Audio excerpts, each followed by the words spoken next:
ప్రియులారా, ప్రభు అయిన యేసు క్రీస్తు నామములో మీ అందరికీ శుభములు తెలియచేస్తున్నాను.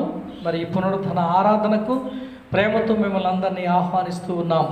మరి ఈ దినము మనమందరము కలిసి సర్వలోక రక్షకుడైన యేసు క్రీస్తు ప్రభువుని ఆరాధించటానికి మనకిచ్చిన గొప్ప సమయం. ఈ సమయాన్ని మనం సద్వినియోగం చేసుకుందాం. ప్రియులారా, మరి మీ యొక్క గృహాల్లో మరి అనేకమైన పనులు కలిగి ఉండవచ్చు, కానీ ఈరోజు మరి పరిశుద్ధ ఆరాధన, దేవుని సన్నిధిలో ఉండే సమయం. ఈ సమయాన్ని మనము సద్వినియోగం చేసుకోవడానికి మనం ప్రయత్నం చేద్దాం. మీరు, మీ బిడ్డలు, మరి మీ కుటుంబం అంతా కలిసి మరి మాతో కలిసి ఆరాధన చేద్దాం. షిలోహు గాస్పుల్ సంఘము మిమ్మల్ని ప్రేమతో ఆహ్వానిస్తుంది. ఈ ప్రేమపూర్వకమైన ఆహ్వానాన్ని అందుకుని మరి ఈ యొక్క లైవ్ టెలికాస్ట్ ద్వారా ఆ దేవుని స్తుతిద్దాం. మనం అందరము ఆయనను ఆరాధన చేద్దాం, ప్రార్థన చేద్దాం, స్తుతిద్దాం, పాటలు పాడి ప్రభు నామాన్ని గణపరుచుకుందాం. మరి రండి, మరి మీరు దేవుని సన్నిధిని ఆనందించడానికి మనం దేవుని స్తుతిద్దాం, మాతో కలిసి ఆరాధిద్దాం, ప్రార్థన చేసుకుందాం. తలలో ఉంచి కళ్ళు మూసుకురండి, ప్రార్థన చేద్దాం. మహోన్నతుడా, సర్వాధికారి యేసు ప్రభువానికి స్తుతులు, వందనాలు. ఈ ఉన్నతమైన కృపను బట్టి గడచిన దినములన్నీ కూడా మమ్మల్ని కాపాడి ఆదరించి క్షేమాన్ని ఇచ్చినందుకై స్తోత్రం. అలాగే ప్రభువా, ఈ దినము ఈ పరిశుద్ధ ఆరాధనకై మేము నీ సన్నిధికి వచ్చాం. ప్రభువా, నీ సన్నిధిలో ఒక దినము గడుపుట 1000 దినముల కంటే శ్రేష్టమని నీ వాక్యము సెలవిచ్చింది. కాబట్టి నీ సన్నిధిలో గడపడం మాకెంతో గొప్ప భాగ్యం. లోకమంతా భయంకరమైన శ్రమలో ఉంది ప్రభువా. ప్రజలు మరి అనేకమైన ఇబ్బందిమైన పరిస్థితులలో ఉన్నారు. మేమైతే నీ క్షేమాన్ని కలిగి ఉండి నీ సన్నిధికి వచ్చి ఆరాధిస్తూ ఉన్నాం. ఈ ఆరాధనలో మాతో పాటు అనేకులు ఆరాధిస్తూ ఉన్నారు. మరి ప్రియ సంఘాలని ప్రత్యేకంగా బలపరచు. ఈరోజు నీ పరిశుద్ధ వాక్యం ద్వారా మా అందరితో మాట్లాడండి. అలాగే ప్రభువా, మరి ఈరోజు పాటలు పాడుచున్నప్పుడు మీరు మహింపరచబడండి. ఎవరైతే మాతో కలిసి ఏకేపిస్తున్నారో వారందరూ వారి గృహాల్లో ఉండి ఆరాధిస్తుండగా మీరు మహిమపరచబడమని ప్రార్థిస్తున్నాం. మీకే స్తోత్రాలు. మరి ఈరోజు మరి ప్రభా, మరి నిన్ను స్తుతించుట గొప్ప భాగ్యముగా, నిన్ను ఘనపరచుట మాకు ఎనలేని ఆనందాన్ని మాకు ఇస్తుంది. అట్టి కృప మాకు దయచేసినందుకు స్తోత్రాలు చెల్లిస్తూ మా ప్రియ సంఘముతో అలాగే ప్రభా అనేక ప్రజలతో ఆరాధించుచుండగా మీరే మహిమపరచబడమని ప్రార్థిస్తున్నాం. కృపాక్షేమమును దీవెన మా అందరికీ అనుగ్రహించమని యేసు పరిశుద్ధ నామమున పరమ తండ్రి, ఆమేన్, ఆమేన్.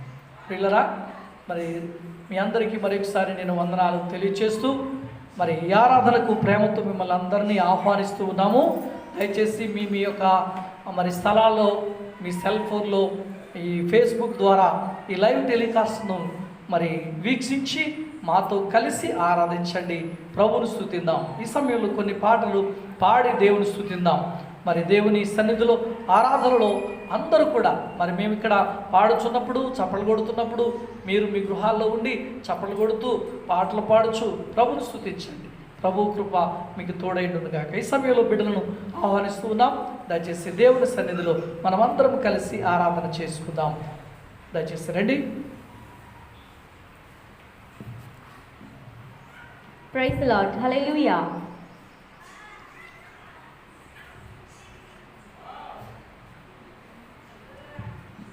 మనం పాటలు పాడి దేవుని స్తుతించుకుందాం. మొదటిగా మనం స్తుతి పాట పాడుకుందాం. సర్వలోక నివాసులారా యెహోవాను స్తుతించుడి అనే పాట పాడుకుందాం.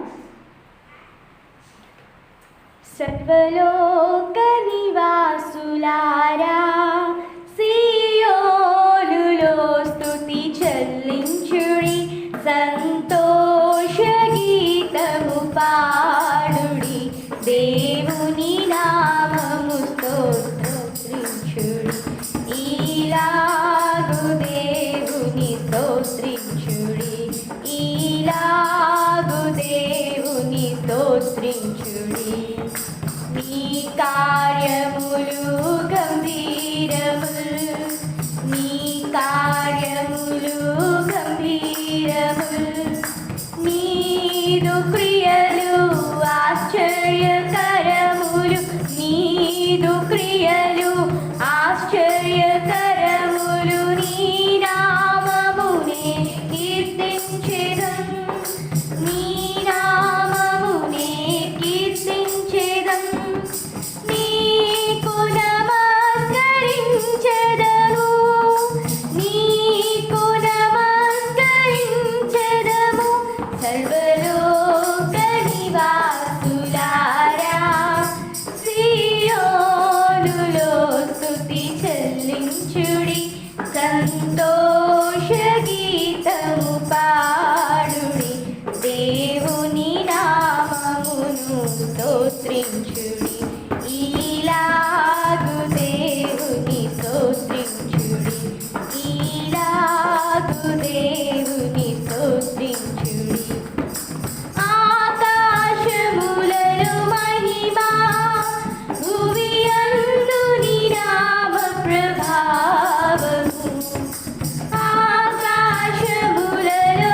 దేవుని స్తోత్రించుడి, ఈలాగు దేవుని స్తోత్రించుడి. నీ కార్యములు గంభీరములు, నీ కార్యములు గంభీరములు, నీదు క్రియలు ఆశ్చర్యకరములు, నీదు క్రియలు ఆశ్చర్యకరములు. నీ నామమునే కీర్తించెదన్, నీ నామమునే కీర్తించెదన్.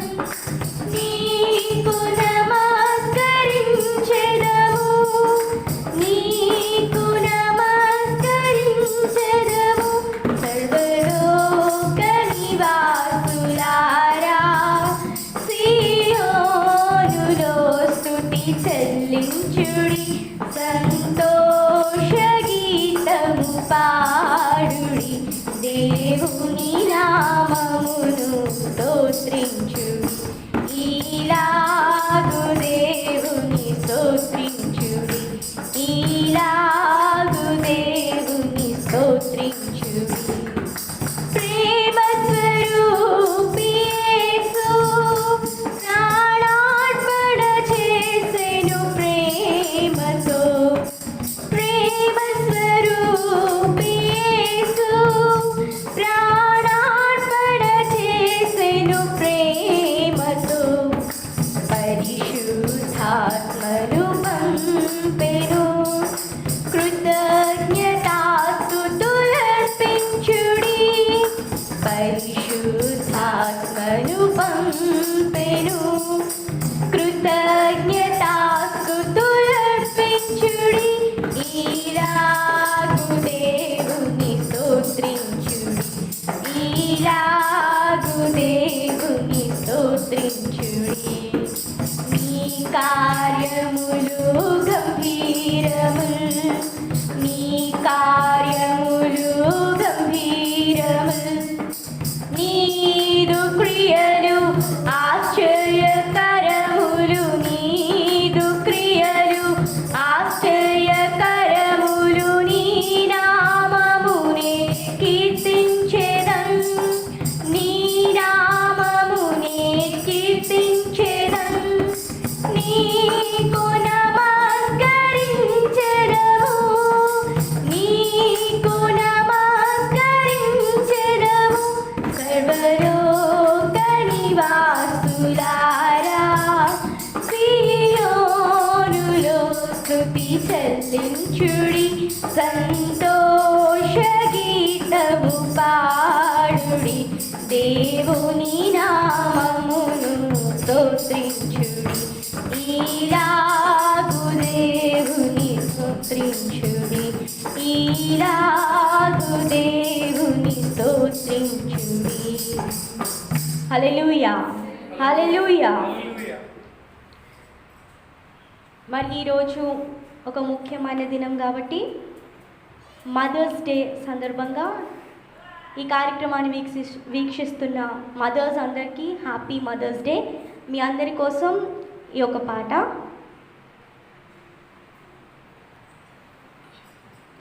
ఏ భాష కందని భావం నీవు,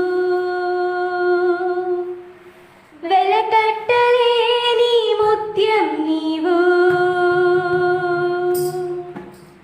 దేవుడిచ్చిన వరమే నీవు, తీర్చలేని ఓ రుణం, ఎదలో దాగిన పలుకే నీవు, నా ప్రేమకు తొలి రూపం. అమ్మా నిన్ను మించిన బంధం ఏదియులేదే, లోకంలో ఈ తీయని బంధం కానారాలేదే. అమ్మా నిన్ను మించిన బంధం ఏదియులేదే, లోకంలో ఈ తీయని బంధం కానారాలేదే.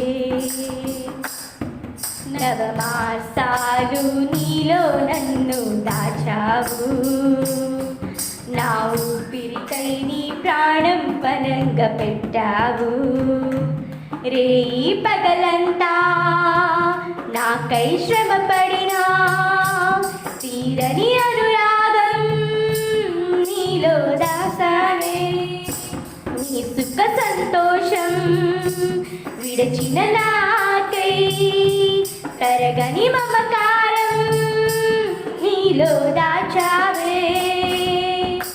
యేసయ్య ప్రేమే నన్ను నాకై సృష్టించిందే. అమ్మా నిన్ను మించిన బంధం ఇలలో లేనే లేదే. లోకంలో ఈ తీయని బంధం కానారానే లేదే. అమ్మా నిన్ను మించిన బంధం ఏదియు లేదే. లోకంలో ఈ తీయని బంధం కానారాలేదే. భయభక్తులే ఉక్కి పాలుక పోసావు.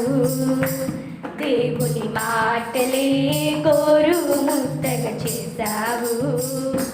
తప్పటడుగులే నాలో సరిచేసి ప్రభు సన్నిధిలో నన్ను సాక్షిగా నిలిపావు. ప్రతి వేకువలో నాకై నీవు చేసిన ప్రార్థనలే పెంచెను నా బలమే. నీలో కలిగిన విశ్వాసమే నాతో సహవాసించనే. అమ్మా నిన్ను మించిన బంధం ఇలలో లేనే లేదే. లోకంలో ఈ తీయని బంధం కానారానే లేదే. అమ్మా నిన్ను మించిన బంధం ఏదియు లేదే. లోకంలో ఈ తీయని బంధం కానారాలేదే. అమ్మా నిన్ను మించిన బంధం ఏదియు లేదే. లోకంలో ఈ తీయని బంధం కానారాలేదే. ఏ భాష కందని భావం నీవు. వెలకట్టలేని ముత్యం నీవు. దేవుడిచ్చిన వరమే నీవు. తీర్చలేని ఓరుడం ఎదలో దాగిన పలుకే నీవు. నా ప్రేమకు తొలి రూపం. అమ్మా నిన్ను మించిన బంధం ఏదియు లేదే. లోకంలో ఈ తీయని బంధం కానారాలేదే. అమ్మా నిన్ను మించిన బంధం ఏదియు లేదే. లోకంలో ఈ తీయని బంధం కానారాలేదే. హల్లెలూయా. చివరిగా నీకే నా ఆరాధన అనే పాట పాడుకుందాం. దేవుని ఆరాధిద్దాం. మాతో కలిసి మీరందరూ కూడా పాడాలని మనం చేస్తున్నాను.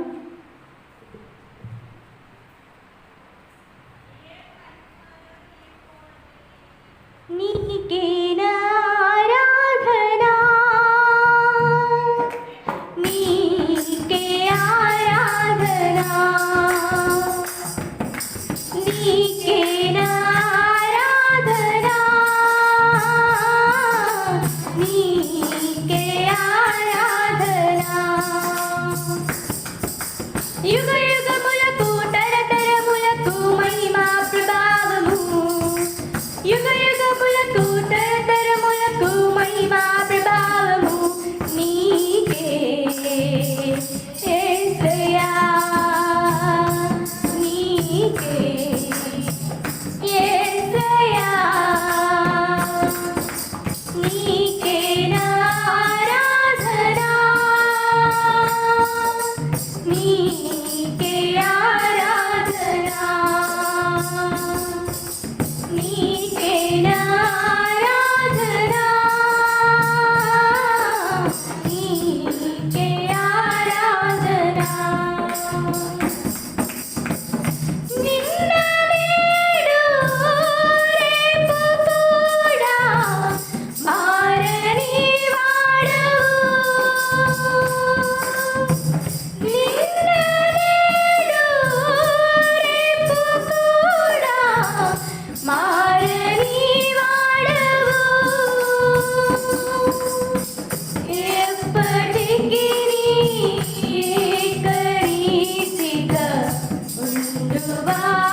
ఎప్పటికీ ఏకరీతిగా ఉండువాడవు. నీకే ఆరాధన, నీకే ఆరాధన, నీకే ఆరాధన, నీకే ఆరాధన. ఆత్మతోను సత్యముతోను ఆరాధింతురు. ఆత్మతోను సత్యముతోను ఆరాధింతురు. ఎప్పటికీ నిన్ను మాత్రమే నీ సేవింతురు. ఎప్పటికీ నిన్ను మాత్రమే నీ సేవింతురు. నీకే ఆరాధన, నీకే ఆరాధన, నీకే ఆరాధన, నీకే ఆరాధన. నీరాకడలో నిన్ను చేరు భాగ్యం నాకు దయచేయుము. నీరాకడలో నిన్ను చేరు భాగ్యం నాకు దయచేయుము. ఎప్పటికీ నీ అరచేతిలో చెక్కించుము. ఎప్పటికీ నీ అరచేతిలో చెక్కించుము. నీకే ఆరాధన, నీకే ఆరాధన, నీకే ఆరాధన,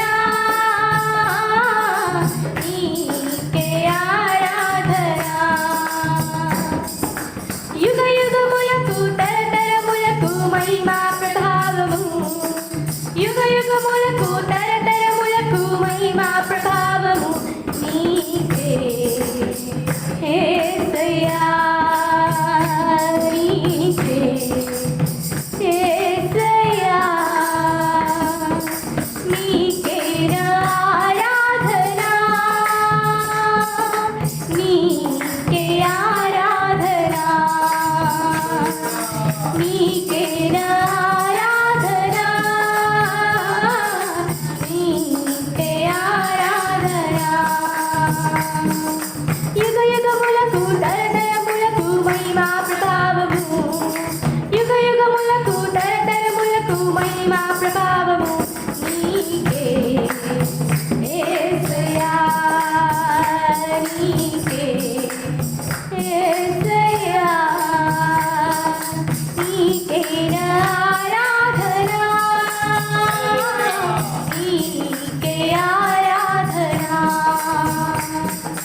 నీకే ఆరాధన, నీకే ఆరాధన. అలాగే మనం దేవుని సన్నిధిలో ఆరాధనలో ఉందాం. మన చేతులు పైకెత్తి దేవుని స్తుతిద్దాం, దేవునికి స్తోత్రాలు చెల్లిద్దాం. హల్లెలూయా, హల్లెలూయా, హల్లెలూయా, హల్లెలూయా. సర్వశక్తివంతుడైన దేవా నీకు వందనాలు ప్రభువా. ఆశ్చర్యకరుడా నీకు వందనాలు, స్తోత్రమయ్యా.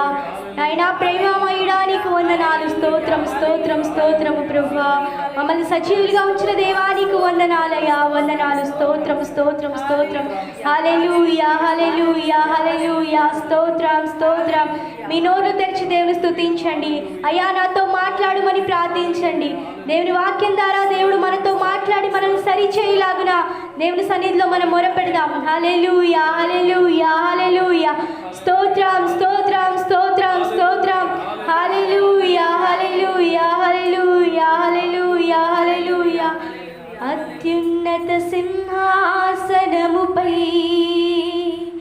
ఆసీనుడవైనా నా దేవా,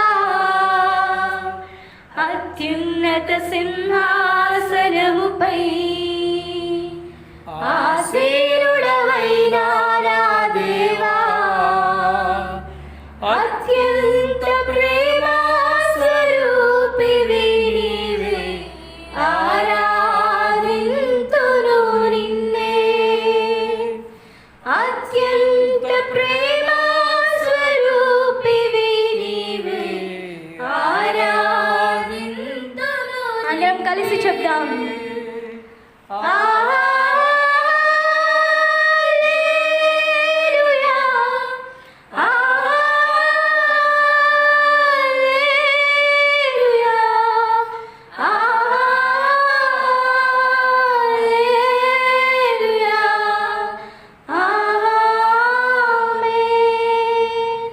ఆశ్చర్యకరుడా స్తోత్రం,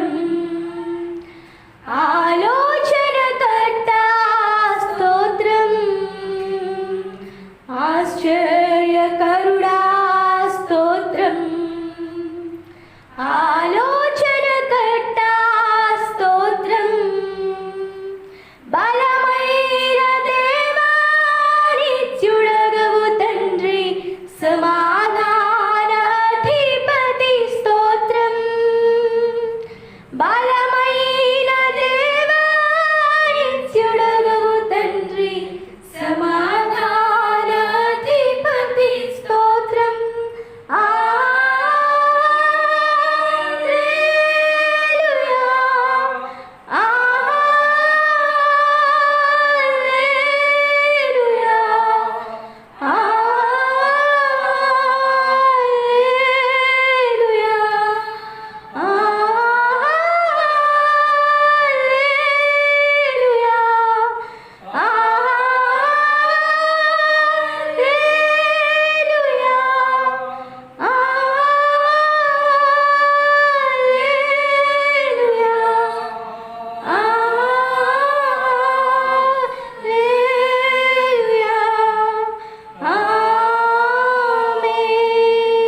కృపా సత్య సంపూర్ణుడ స్తోత్రం, కృపతో రక్షించితివి స్తోత్రం. కృపా సత్య సంపూర్ణుడ స్తోత్రం, కృపతో రక్షించితివి స్తోత్రం. నీ రక్తమిచ్చి విమోచించినావే నా రక్షణకర్తా స్తోత్రం. నీ రక్తమిచ్చి విమోచించినావే నా రక్షణకర్తా స్తోత్రం.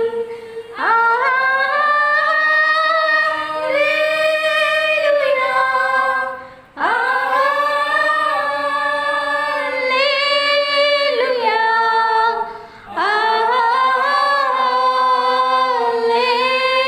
హల్లెలూయా.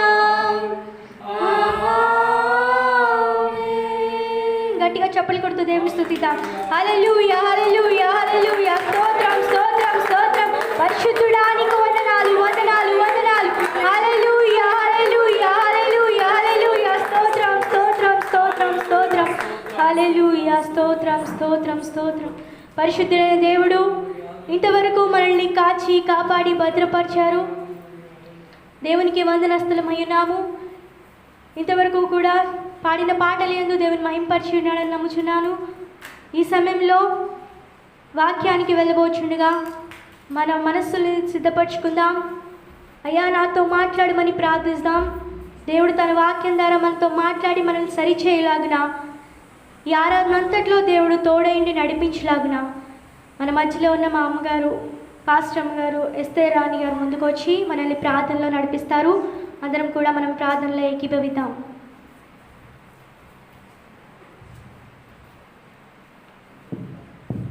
ప్రార్థన చేసుకుందాం. మహాపరిశుద్ధుడ, మహోన్నతుడ, సర్వాధికారి, నీ ఘనమైన నామానికి లెక్కలేని స్తుతులు స్తోత్రాలు చెల్లిస్తూ ఉన్నాం ప్రభా. గతించిన వారమంతా మమ్మల్ని అందరినీ కూడా నీ సజీవమైన రెక్కల చాటున భద్రపరిచిన ఆయన మరి యొక్క పునరుద్ధాన సమయం అంది ఈ రీతిగా నాయన నీ సన్నిధిలో చేరి నిన్ను స్తుతించుకునే భాగ్యం నాయన మా అందరికీ నువ్వు ఇచ్చినందుకు నీకే వందనాలు, స్తుతులు స్తోత్రాలు నాయన. భయంకరమైన దినాల్లో మేము ఉన్నాం ప్రభా. ఎక్కడ చూసినా నాయన శాంతి సమాధానం లేని స్థితి ప్రభా.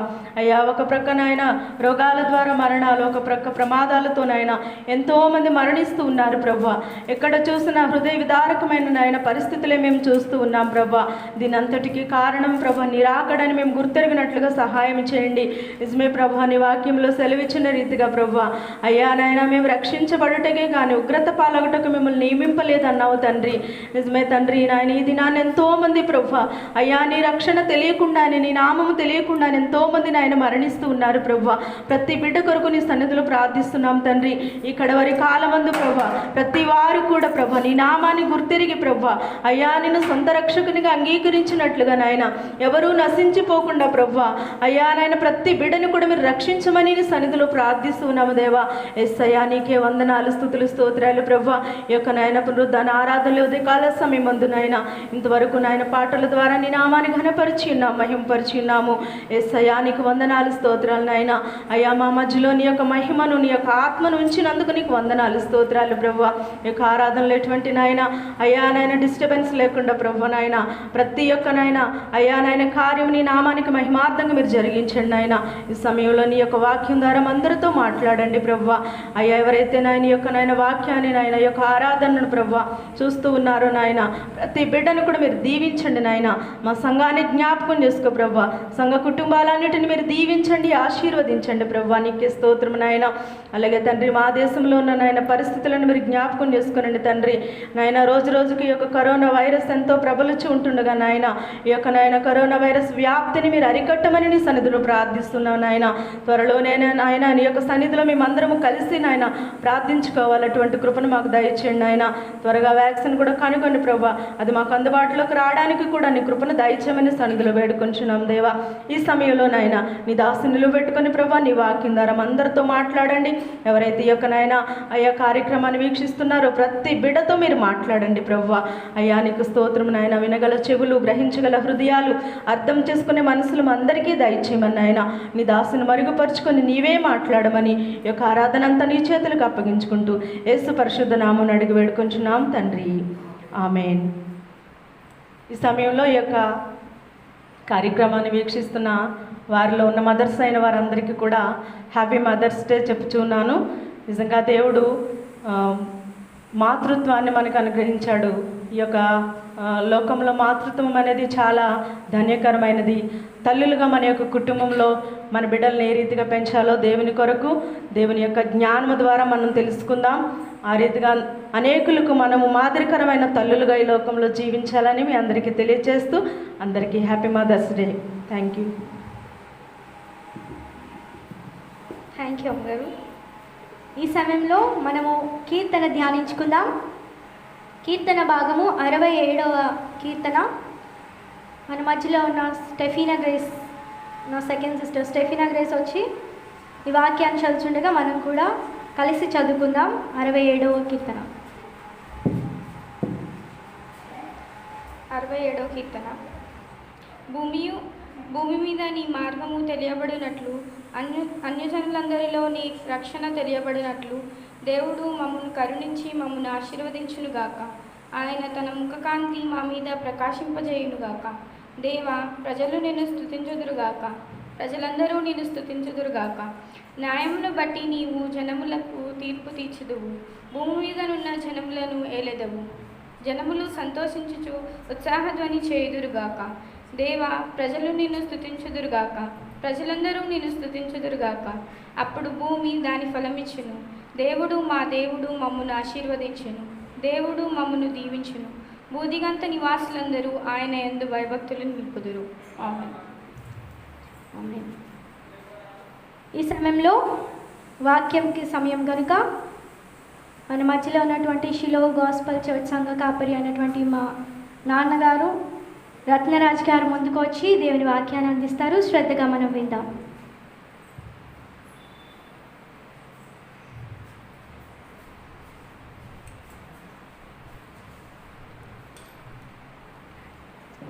దేవునికి స్తోత్రం. ప్రియులరా, ప్రభువైన యేసుక్రీస్తు నామములో మీ అందరికీ ఈ యొక్క పునరుద్ధాన శుభములు తెలియచేస్తున్నాను. మరి ఈరోజు మీరందరూ దేవుని సన్నిధిలో ఉండుటకు మరి లైవ్ టెలికాస్ట్లకు వచ్చి మరి వీక్షిస్తున్నందుకు నేను ఎంతో ఆనందిస్తున్నాను. మరి చాలామంది ఫోన్లు చేస్తూ ఉన్నారు, అయ్యా ఆరాధన మాకు కుదువుగా ఉన్నప్పటికీ మరి మీరు ఈ విధంగా టెలికాస్ట్ చేస్తూ దేవుని వాక్యాన్ని వినిపిస్తున్నందుకు మేము ఎంతో ఆనందిస్తున్నామని చెప్తూ ఉన్నారు. మరి మీరు ఇచ్చిన ఆ రిపోర్ట్ని బట్టి నేను ఎంతో ఆనందిస్తున్నాను. ఎందుకంటే ఆరాధనలు ఆగకూడదు, దేవుని సన్నిధిని మనము ఎన్నడూ విడిచిపెట్టకూడదు. ఎటువంటి పరిస్థితులలో మనము ఉన్నప్పటికీ దేవుని సన్నిధిని ఎన్నడూ విడిచిపెట్టకూడదు. మరి ఎందుకంటే మరి ఒక దినము గడుపుట 1000 దినముల కంటే శ్రేష్టం. దావీదు మహారాజ్ సెలవిస్తున్నాడు, భక్తిహీనుల గుడారములు నివసించుట కంటే నా దేవుని మందిరము ద్వారము యొద్ద ఉండుట నాకు ఇష్టం అని అంటాడు. కనుక దేవునికి ఇష్టమైనది ఆయనను ఆరాధించుట. అందుకే దేవుడు మనలను భూమి మీద మరి నివాసం చేశాడు, ఆయన సన్నిధిలో ఉండాలని. కాబట్టి నేటి దినాన్ని ఈ పునరుద్ధానారాధనలో మనము దేవుని వాక్యాన్ని వినడానికి సిద్ధపరుచుకుందాం మన హృదయాలను.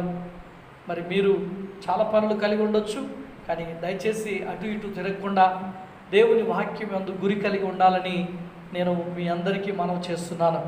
మరి ఈరోజు మదర్స్ డే అని మన దేశంలో స్త్రీలైన వారందరికీ కూడా మరి హ్యాపీ మదర్స్ డేగా మరి మిమ్మల్ని అందరినీ అభినందిస్తూ ఉన్నాను.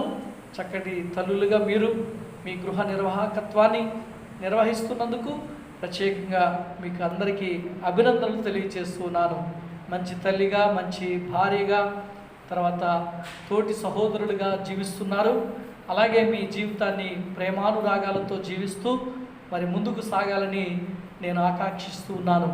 మరి ఈ దినము మరి దేవుని వాక్యాన్ని మనము విందాం. దేవుని పరిశుద్ధ వాక్యము ఒకటి మనం చదువుదాం. మరి పరిశుద్ధ గ్రంథంలో లూకా సువార్త 17వ అధ్యాయము, లూకా శుభవార్త 17వ అధ్యాయము 32వ వచనాన్ని ఒకటి మనం చదువుకుందాం. పరిశుద్ధ గ్రంథంలో లూకా సువార్త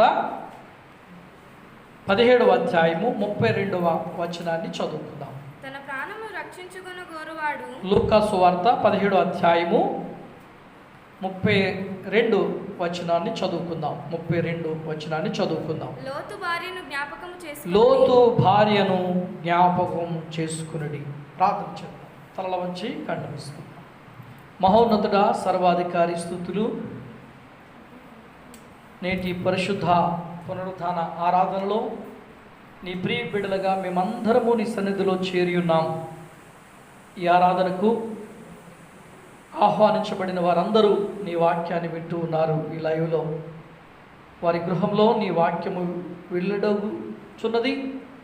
వారు గ్రహించుటకు నీ జ్ఞానాన్ని ఇవ్వండి. మా అందరికీ నీ పరిశుద్ధ కృపను అనుగ్రహించండి. అలాగే నీ యొక్క వాక్య యొక్క వెలుగును మేము అనుభవించుటకు సహాయం చేయండి. వాక్యము శక్తి గలది, వాక్యము ప్రభావము గలది. ఈ వాక్యము యందు మేము నిలిచి ఉండకై మమ్మల్ని సిద్ధపాటు చేయమని ప్రార్థిస్తూ మరి ఈ వాక్య సందేశమును అందిస్తున్న నన్ను మరుగుపరచమని యేసు పరిశుద్ధ నామమున అడుగుతున్నాము తండ్రి. ఆమేన్, ఆమేన్, హల్లెలూయా. ప్రియులారా, గమనించండి, దేవుని వాక్యాన్ని మనము జ్ఞాపకం చేసుకుందాం. పరిశుద్ధ గ్రంథమైన బైబిల్లో చాలా చక్కటి మాటలు మన కొరకు రాయబడ్డాయి. మనందరికీ జ్ఞాపక శక్తి అనేది ఉంది. కొన్నిసార్లు జ్ఞాపక శక్తి లేకపోతే, జ్ఞాపకము లేకపోతే విషయాలను మనం మర్చిపోతూ ఉంటాం. విషయాలను మనం మర్చిపోతే ప్రమాదమే. ఎందుకు? జ్ఞాపకం ఉంచుకోవాల్సినవి జ్ఞాపకం ఉంచుకోవాలి, జ్ఞాపకము లేకపోతే ప్రమాదకరమైన విషయం.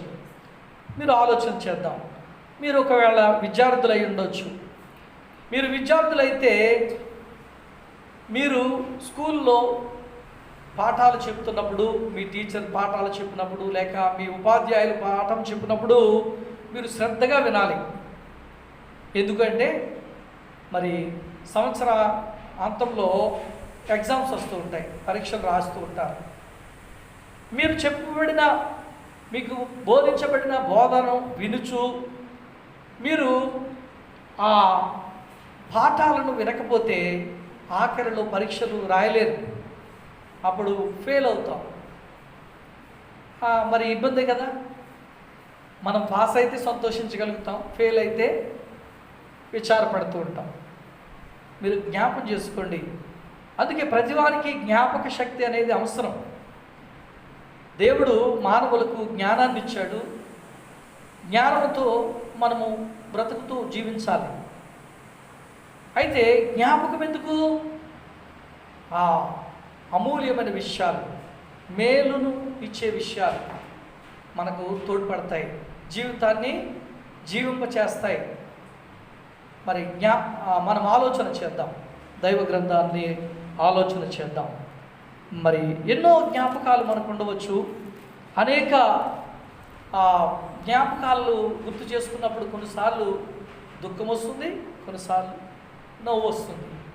ఆ రోజు నేను అలా జీవించాను, ఆ రోజుల్లో మాకెంతో ప్రేమ కనపరిచేవారు, పెద్దలందు భయభక్తులు ఉండేది, దేవుడంటే భయం, ఇలాగా చాలా విషయాలు మనము గుర్తు చేసుకుంటాం. మన పితరులు కూడా గుర్తు చేసుకుంటూ ఉంటాం. అందుకే బైబిల్ గ్రంథాన్ని చదువుతున్నప్పుడు మనము ఎక్కువగా జ్ఞాపకాలు, పాత నిబంధనలో మన పితరులు వారు దైవభక్తిలో ఎలా జీవించారో వాటన్నిటినీ మనము జ్ఞాపకం చేసుకుంటూ ఉంటాం. అందుకే విశ్వాసము అని అనగానే అబ్రహాము గుర్తు చేసుకుంటాం, జ్ఞాపకం చేసుకుంటాం. ఎందుకంటే విశ్వాస వీరుడుగా అతడు జీవించాడు. మరి ప్రారంభంలో నీతిమంతుడిగా చేయబడ్డాడు. కాబట్టి జ్ఞాపకాలు చాలా ప్రాముఖ్యం. మనము జ్ఞానవంతులుగా ఉండాలి, జ్ఞాపకమును కలిగి ఉండాలి. జ్ఞానం లేని వారు అవివేకంగా ఉంటారు, ఏది గుర్తు చేసుకోరు. గుర్తు చేసుకోకపోతే మనలను ఏమని పిలుస్తారంటే మొద్దోడు అంటారు. ఆ పేరు మీకు ఇష్టమా? మీరు మొద్దోళ్ళుగా ఉండడం ఇష్టమా?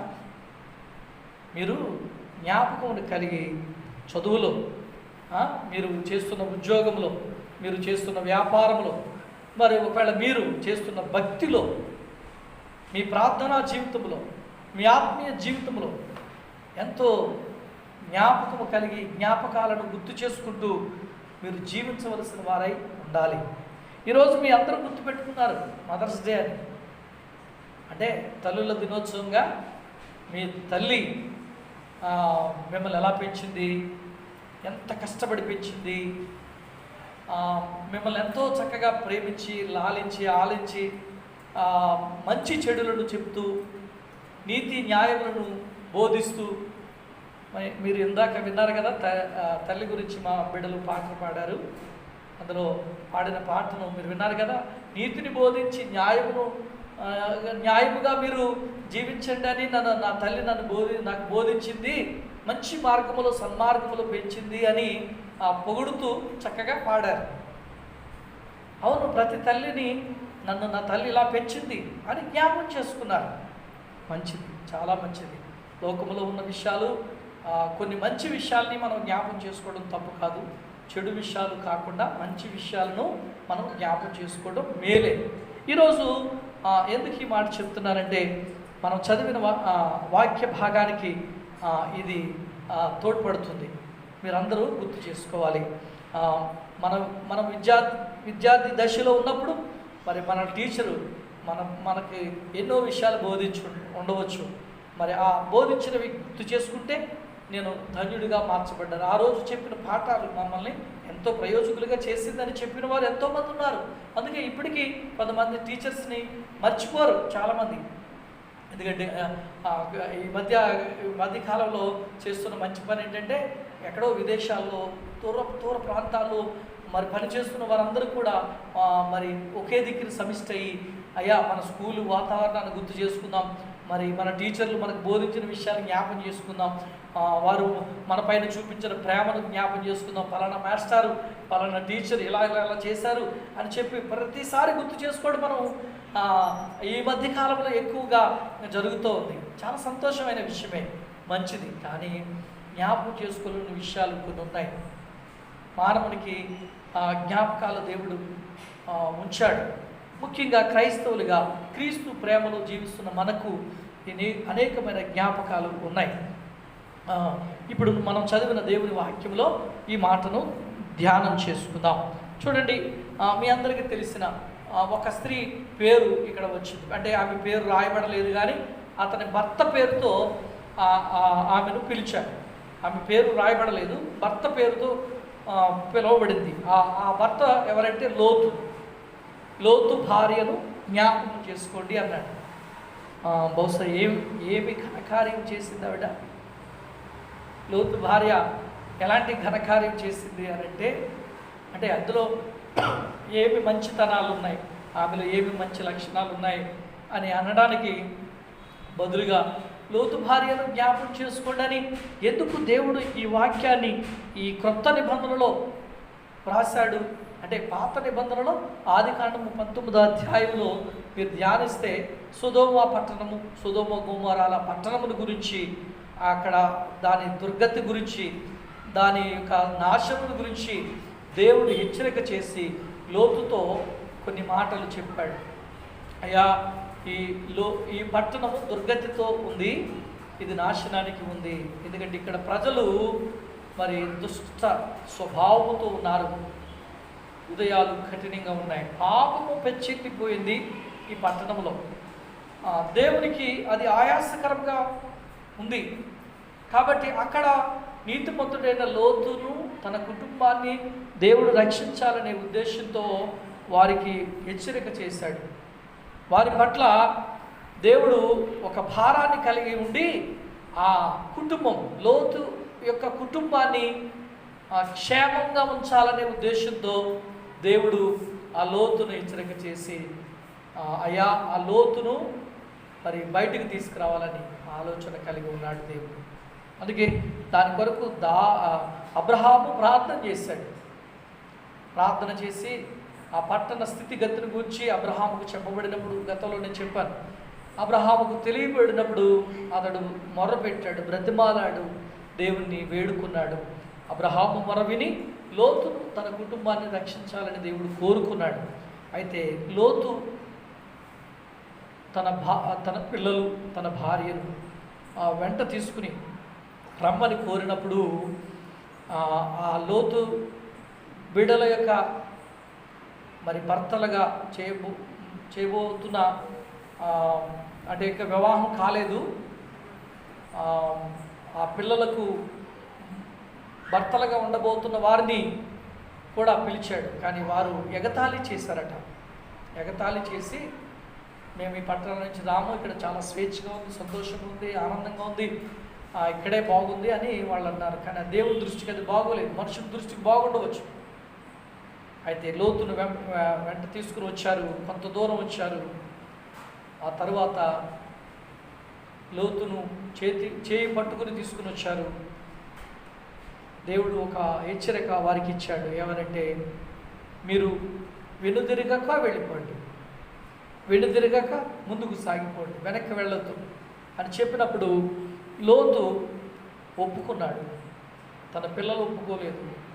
లోతు భార్య లోతుతో పాటు వచ్చింది, కానీ ఆమె వెనుదిరిగి ఉప్పు స్తంభముగా మారిపోయింది. మీరు దేవుని వాక్యాన్ని చూస్తే ఆదికాండము 19వ అధ్యాయంలో దేవుని వాక్యము సెలవిస్తూ ఉంది. ఒకసారి ఆ మాటలు మనము చదువుకుందాం. పరిశుద్ధ గ్రంథములో 19వ అధ్యాయము 26వ వచనం. మీ బైబిల్ తెరిచి చూడండి, దయచేసి జ్ఞాపకం చేసుకోండి. అయితే లోతు భార్య అతని వెనుక నుండి తిరిగి చూసి ఉప్పు స్తంభమాయెను. ఇది ఎంత విచారమైన విషయం! వీళ్ళ నిష్ప్రయోజనమైన స్థితిలో మనము ఉండకూడదు, నిష్ప్రయోజన స్థితికి వెళ్ళకూడదు. దీవెనలోనికి రావాలి, ఆశీర్వాదములోనికి రావాలి, మేలుకరమైన స్థితికి రావాలి. కానీ లోతు భార్యను ఈరోజు గుర్తు చేసుకోండి అని అంటే, లోతు భార్య వెనుదిరిగి ఏమైందట? అయితే లోతు భార్య అతని వెనుక నుండి తిరిగి చూచి ఉప్పు స్తంభం ఆయను. నేటికి ఆ ఉప్పు స్తంభం ఉంది. ఇది కల్పనా కథ కాదు, సత్యం. అందుకే సత్యమైన వాటిని జ్ఞాపకం చేసుకోండి. అసత్యాలు కాదు జ్ఞాపకం చేసుకునేది, సత్యాలను జ్ఞాపకం చేసుకోండి. దైవ గ్రంథంలో వ్రాయబడిన మాటలు సత్యమైనవి, అవి జీవమైనవి. జీవమైన దేవుని మాటలు జ్ఞాపకం చేసుకోండి. చాలా అనవసరమైన విషయాలు మన మనసులో పెట్టుకుంటూ ఉంటామండి. పనికిరాని విషయాలన్నిటినీ జ్ఞాపకం చేసుకుంటామండి. ఎప్పుడో ఎవరో నిన్ను తింటుంటారు, ఎవరో నిన్ను శపించుంటారు, ఎవరో నిన్ను కాని మాటలు మాట్లాడి ఉండొచ్చు. నీవు అన్నీ గుర్తు చేసుకుని ఉంటావు. గుర్తు చేసుకుని ఎప్పుడో పగ పెట్టుకుంటూ ఉంటాం. లేదు, దైవ గ్రంథం మనకి ఏం చెప్పిందంటే, సూర్యుడు ఉదయించి అస్తమించే లోపల మన కోపం వెళ్ళిపోవాలి, మనము ప్రేమ కలిగి ఉండాలి. అది దైవ గ్రంథము నియమం, దేవుని నియమం, మనం పాటించాలి. జ్ఞాపకం ఉంచుకోవాల్సినవి మనకు గుర్తురావు, జ్ఞాపకం ఉండనివి మనకి జ్ఞాపకం వస్తూ ఉంటాయి. ఆలోచించండి. మనుషులలో మనము ఎందుకు మనుషుడు అలా జీవిస్తాడంటే, అతడు అసూయతో ఉంటాడు, స్వార్థముతో ఉంటాడు, కలహం మనస్సుతో ఉంటాడు. అందుకే దేవుని ఉద్దేశాలు గుర్తు చేసుకోకుండా తన స్వభావాన్ని అనుసరించి జీవిస్తూ ఉంటాడు. దయచేసి మీరు జ్ఞాపం చేసుకోండి, మనం దేవుని పిల్లలం కదా, మంచి విషయాలు గుర్తు చేసుకోవాలి, చెడు విషయాన్ని జ్ఞాపకం చేసుకోకూడదు. ఎవరో నిన్ను ఏదో సమయంలో సందర్భంలో నిన్ను కాని మాట అంటే దాన్ని గుర్తు చేసుకుంటూ ఉంటారు. దయచేసి ఆలోచించండి. ఇప్పుడు లోతు భార్యను ఎందుకు జ్ఞాపకం చేసుకోమని కోరాడు దేవుడు? అయ్యా, నీవు కూడా వెనుదిరగవద్దు. నీ భక్తి విశ్వాస జీవితంలో, నీ ప్రార్థనా జీవితంలో, ఇప్పుడు ఈ శ్రమ కాలంలో, ఈ లాక్డౌన్ సమయంలో చాలామంది వెనుదిరుగుతున్నారేమో అని అనిపిస్తుంది నాకైతే. ఎందుకో తెలుసా? కొందరు వాక్యాన్ని చదువుతున్నారు, కొంతమంది ప్రార్థనలు చేస్తున్నారు, కొంతమందికి అది లేదు, ప్రార్థన లేదు, వాక్యం చదవడం లేదు, మందిరానికి వెళ్ళేది లేదనుకోండి, కొంతకాలం ఆపు చేయబడింది. ఈ టైంలో మనం అందరం ఏం చేస్తున్నాం? చాలా బాగుంది ఇది పరిస్థితి, వండుకుని తిని చక్కగా మన పని ఎంజాయ్ చేద్దాం అన్నట్టుగా ఉందేమా? ప్రతిదానికి మనం లెక్క చెప్పే సమయం వచ్చేసింది. చివరి గడియలు ఇది. జరుగుతున్న ఈ పరిస్థితులన్నిటినీ మనం గుర్తు చేసుకుని ఈ చివరి కాలంలో మనమందరము మెలకువగా ఉండి ప్రార్థించాలి, వాక్యాన్ని జ్ఞాపకం చేసుకుని ధ్యానించాలి. చెప్తాడు కదా, మొదటి కీర్తన ఏం చెప్తాడు? దివారాత్రము దేవుని వాక్యము ధ్యానించేవాడు ధన్యుడు. ధన్యత కొరకు ప్రయాసపడాలి. ఖాళీ సమయం ఉంది కాబట్టి నేను నా ఇంటిలో ఉండి మామూలుగా నేను అందరితో ఆలోచన చేస్తాను, ఎంజాయ్ చేస్తాను కాదు. నీ సమయం దొరికింది, నీకు దేవుడు శ్రేష్టమైన సమయం ఇచ్చాడు. ఈ సమయంలో ప్రార్థన చేసే సమయం, దేవుని బ్రతిమాలుకునే సమయం, విజ్ఞాపన చేసే సమయం, పాపములు ఒప్పుకునే సమయం, దేవుని కొరకు ఎదురు చూసే సమయంగా నీవు నీ కుటుంబం కలిసి ఉండాలి. అందుకే గుర్తు చేసుకో. ఒకవేళ నువ్వు లేవో, లోతు భార్య వలె వెనుదిరిగి ఉప్పు స్తంభముగా మారిపోయిన శిలగా ఉండే స్థితి, కదలలేని స్థితి, కరుకుగా ఉండే స్థితి, హృదయ కాఠిన్యతతో ఉండే స్థితి నీ మనస్సులో ఉందేమో చూసుకో. వెనుదిరుగుతున్నావేమో, భక్తిలో నుండి, విశ్వాసంలో నుండి, ప్రార్థనలో నుండి వెనుదిరుగుతున్నావేమో. జ్ఞాపకం చేసుకుని, ప్రభువా ఈ సమయమును, లోతు భార్యను గుర్తు చేసుకోమని ఈరోజు ఈ పునరుద్ధార సమయంలో నన్ను జ్ఞాపకం చేస్తున్నావే. అవును, నా బ్రతుకులో నేను ఎలా ఉన్నాను? నా జీవిత గతి ఏమై ఉన్నది? ఇంకా భక్తిలో పెరుగుతున్నానా, తగ్గిపోతున్నానా విశ్వాసంలో? ఇప్పుడు మిమ్మల్ని ఎవరు అడిగేవారు ఉన్నారండి? ఎవరైనా అడుగుతారా? ప్రార్థన చేయండి అమ్మా, వాక్యం చదవండి, ప్రార్థన చేయండి, దేవుని సన్నిధిలో గడపండి అని ఎవరు అడుగుతున్నారు? అడిగిన చేసేది ఇది. అప్పుడేమో అప్పటి కాలంలో లాక్డౌన్ కాలం ముందు మనం అందరం ఏమనుకున్నామంటే టైం లేదండి అనేవారు. ఇప్పుడు చాలా టైం వచ్చింది. ఈ టైంను వినియోగించుకుంటలేదు. ప్రభువుతో గడుపుకునే సమయం, ప్రభు రాజ్యం కొరకు సిద్ధపడే సమయం. నీవు నీ ఇంటివారు యెహోషువ వలె నీవు నీ ఇంటివారు దేవునిలో సిద్ధపడే సమయం, విశ్వాసములో సిద్ధపడే సమయం, ప్రభు రాజ్యం కొరకు సిద్ధపడే సమయం. నీవే కాదు, నీ ఇంటి పక్కనే నీ ఇరుగు పొరుగు వారిని, ఇంకా ఎరగని వారిని అందరిని సిద్ధపరిచే సమయం. రోజుకొక్కరికైనా చెప్పండి దేవుని వాక్యం, లేక ఒక్కరి గురించి అయినా ప్రార్థన చేయండి. ఏంటంటే లేకపోతే వాళ్ళు శిలలైపోతారేమో. వెనుదిరిగి దేవుని సన్నిధిని అనుభవించలేకపోయింది. ఈ దినాల్లో ఎంతోమంది భక్తిహీనులుగా మారిపోతున్నారండి. వెనుతిరగొద్దు, ముందుకు సాగాలని దేవుని వాక్యము సెలవిస్తుంది. మన లోపాలను సరిచేసుకుంటూ ప్రభు చింతాన్ని చేద్దాం. అందుకని ఈరోజు మనకు జ్ఞాపకం చేస్తుంది బైబిల్ గ్రంథం, లోతు భార్యను జ్ఞాపకం చేసుకోండి. లోకాసు వార్తలో ఈ మాట రాయడం చాలా ఆశ్చర్యంగా ఉంది కదా. పాత నిబంధనలో జరిగిన ఆ సందర్భాన్ని కొత్త నిబంధనలో మనకు చూపిస్తున్నాడంటే, మా రెండు గ్రంథాల యొక్క కలయికలో ధర్మశాస్త్రము, దేవుని నిబంధన విధానాన్ని, ఆజ్ఞలను మనము మేరవద్దు, వాటిని అనుసరిస్తూ జీవిస్తూ క్రీస్తు నియమములో కూడా జీవించవలసిన వారవై ఉన్నారు. మనం ఉండాలి, తప్పనిసరిగా ఉండాలి. అందుకే కొంతమంది కొత్త నిబంధనే చదువుతారు, పాత నిబంధన మాకు సంబంధం లేదని కొట్టేసాడంట. నెరవేర్పు క్రీస్తులో జరిగింది, అది నెరవేర్చడానికి వచ్చాడు దేవుని వాక్యం. రెండు కలిపి తీయొద్దు, రెండు కలిపి చదవాలి. అందుకని పాత నిబంధనలో మరి వ్రాయబడిన ఆ మాటనే నూతన నిబంధనలో లూకా వైద్యుడు మన కొరకు ఈ మాటలు రాశాడు. లోతు భార్యను జ్ఞాపకం చేసుకోండి. అవును, మనము జ్ఞాపకం చేసుకోవాలి. అక్కడ నష్టపోయింది ఆవిడ. తన జీవితాన్ని భర్తతో రావాల్సింది, భర్తతో జీవించవలసింది, పిల్లలను చక్కగా దేవుని కొరకు పెంచవలసింది.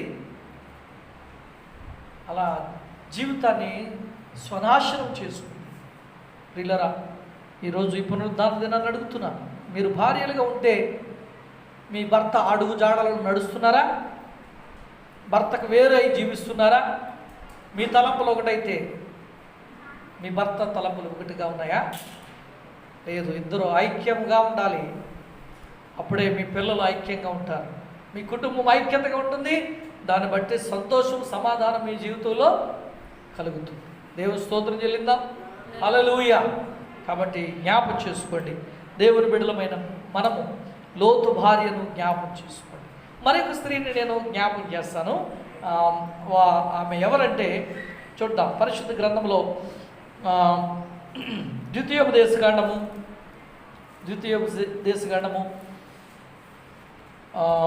24వ అధ్యాయము 9వ వచనాన్ని మనం ఒక్కసారి చదువుకుందాం. ద్వితీయోపదేశకాండము 24:9వ వచనాన్ని ఒక్కసారి చదువుకుందాం. మీరు ఐగుప్తులో నుండి వచ్చినప్పుడు త్రోవలో నీ దేవుడైన యెహోవా మిరియామునకు చేసిన దానిని జ్ఞాపకం ఉంచుకొనుడి. ఇక్కడ ఎవరు కనబడుతున్నారు? మరి ఒక స్త్రీ మిరియాం. మొదటి స్త్రీ లోతు భార్య అన్నాడు, ఆ పేరేంటో తెలియదు. ఇక్కడ మిరియాం అని ప్రస్తావించాడు, ఈమె పేరు పెట్టి చక్కగా పిలిచాడు. మిరియం దైవ గ్రంథంలో ఈ మాట రాయడం, మోషే గారి అక్క ఆవిడ, అహరోను గారి సహోదరి. మంచి గాత్రం కలిగింది, మంచి స్వరం ఉంది ఆవిడికి. మిరియం చాలా మంచి ప్రేమ కలిగింది, పాటలు అదిరిపోయే పాటలు పాడేది. చాలా మాధుర్యంగా పాడేది. మరి ముందు నడిచి చక్కగా ఆనందంతో దేవుడు స్తుతించింది. అయితే ఈమెను జ్ఞాపకం చేసుకోండి అంటున్నాడు. మరి బాగానే పాడేది కదా, ఎందుకు జ్ఞాపకం చేసుకోమన్నాడు? పాటలు ఏమైనా తప్పులు ఉన్నాయంటరా? లేవు. అయితే ఏం జరిగిందంటే దైవ సేవకుడైన మోషే పైన ఆమె సనిగింది. ఇప్పుడు చెప్పండి, మిరియాము మనస్సులో లేక ఆమె జీవితంలో ఏ స్వభావం ఉంది? సనిగే స్వభావం. సనుగుడు పాపం కదండి. ఒక ఆయన చెప్పాడు, సనుగుడు క్యాన్సర్ కంటే ప్రమాదమైందంట. దేనికంటే ఇప్పుడు వచ్చిన కరోనా కంటే ప్రమాదం ఏమో అనుకుంటాను నేనైతే. అప్పుడు క్యాన్సర్ అని చెప్పారు, అప్పుడు క్యాన్సర్ ఉంది కాబట్టి. ఇప్పుడైతే కరోనా కంటే ప్రమాదం సనుగుడు అనేది. ఈమె సనిగింది. దేవుడు మోషేను ఏర్పాటు చేసుకున్నాడు ఒక మంచి నాయకునిగా. మోషే బలమైన నాయకుడు అండి, అద్భుతమైన నాయకుడు. దేవుడే ఆయన గురించి చక్కటి సాక్ష్యం ఇచ్చాడు. ఏ సాక్ష్యం ఇచ్చాడు? నా ఇల్లంతటిలో నమ్మకమైన వాడు. ఎవరు? మోషే. నమ్మకమైన వాడు గురించి మిరియాం సహోదరి తోడబుట్టింది అసూయపడుతుంది. చెప్పండి, ఈమెను ఎందుకు గుర్తు చేసుకోమన్నాడు? ఒక్కసారి చరిత్ర చదువుదాం. సంఖ్యాకాండంలో దేవుని వాక్యాన్ని ఒకసారి చూడండి. పరిశుద్ధ గ్రంథంలో సంఖ్యాకాండము 12వ అధ్యాయం. మోషే కూషు దేశపు స్త్రీని పెళ్లి చేసుకుని ఉండెను. ఎక్కడంటే ఎవరినండి? కూషు దేశపు స్త్రీని పెళ్లి చేసుకుని గనుక ఆ స్త్రీని బట్టి మిరియాము అహరోనులు అతనికి విరోధముగా మాటలాడిరి. గమనించండి ప్రియులారా, కొన్ని జ్ఞాపకాలు మన జీవితాన్ని ప్రభావం చూపిస్తాయి. ఎందుకు గుర్తు చేసుకోవాలి? మోషే లాంటి భక్తుడి పైన మిరియాము అహరోనులు సొనిగారు. సహోదరే సనిగింది. ఈరోజు మిమ్మల్ని ఈ పునరుద్ధాన ఆరాధనలో మిరియామును జ్ఞాపం చేసుకోండి అనే మాటను మీకు గుర్తు చేస్తున్నాను. ఎందుకు ఆమెను జ్ఞాపం చేసుకోవాలంటే ఆమె దైవ సేవకుని పైన సనిగింది. నేటి ప్రజలు, నేటి విశ్వాసులు, దేవుడిని ఆరాధిస్తున్నవారు, ప్రార్థనలు చేస్తున్నవారు, దేవుడంటే ఎంతో భయమని చెప్పి వాళ్ళు మీరు సనుగుతున్నారు కదా. ఇంతకీ సనిగేది ఎవరి మీదో తెలుసా? దేవుని చేత అభిషేకించబడిన సేవకుని మీద సనుగుతున్నారు. దేవుని సేవకుని మీద సనుగుతున్నారు. సనగొద్దు. కరోనా కంటే ప్రమాదకరమైన సనుగుడు. మీరు ఏమన్నా తలంచండి. మిరియామును గుర్తు చేసుకోండి అని ఎందుకు చెప్పాడు దేవుడు? ఎందుకు జ్ఞాపకం చేశాడంటే ఆమె మోషే పైన సనిగి తన శరీరానికి రోగం తెచ్చుకుంది. అబ్బో, ఇది చాలా విచారం కదా. ఇంతకీ సనిగింది సహోదరుడి మీదే. అవును, నువ్వు సనిగే సహోదరుడి మీదే ఎక్కువ సనుగుతావు. ఇప్పుడు మదర్స్ డే కదా, అన్నగారు కనుక చేయరట్లేదు అనుకో సనుగుతావు. లేకపోతే నీ భర్త ఏదైనా కొనలేదనుకోండి సనుగుతావు. ఇక ఏదైనా కావచ్చు, సనుగుడు మొదలవుతుంది మనకి. సనగకూడదు, అది ప్రమాదమని బైబిల్ చెప్తుంది. మరి ముఖ్యంగా దేవుని సేవకుని మీద అసలు సనగొద్దు. ఏదైనా ఉంటే ముందుకు వచ్చి చెప్పండి, పర్లేదు. ఆయన తప్పు చేస్తే దేవుడు తీర్పు తీరుస్తాడు. సేవకుడు తప్పు చేస్తే, సేవకుడు పొరపాట్లు చేస్తే పనిష్మెంట్ ఇచ్చేది ఆయనే, మీరు కాదు. మీరు సనగొద్దు, మీకు ఆ అధికారం లేదు. ఎందుకంటే మోషేను దేవుడు ఏర్పాటు చేసుకున్నాడు, సేవకుని దేవుడు ఏర్పాటు చేసుకున్నాడు, సేవకులను దేవుడు ఏర్పాటు చేసుకున్నాడు. సేవకులను గౌరవించాలి. మీరు సేవకుని పట్ల ప్రేమ కలిగి ఉండాలి. ఒక మాట అడుగుతాను, కోపగించద్దు. ఎంతమంది ఫోన్ చేస్తారండి సేవకునికి? అయ్యా మీరు ఎలా ఉన్నారు?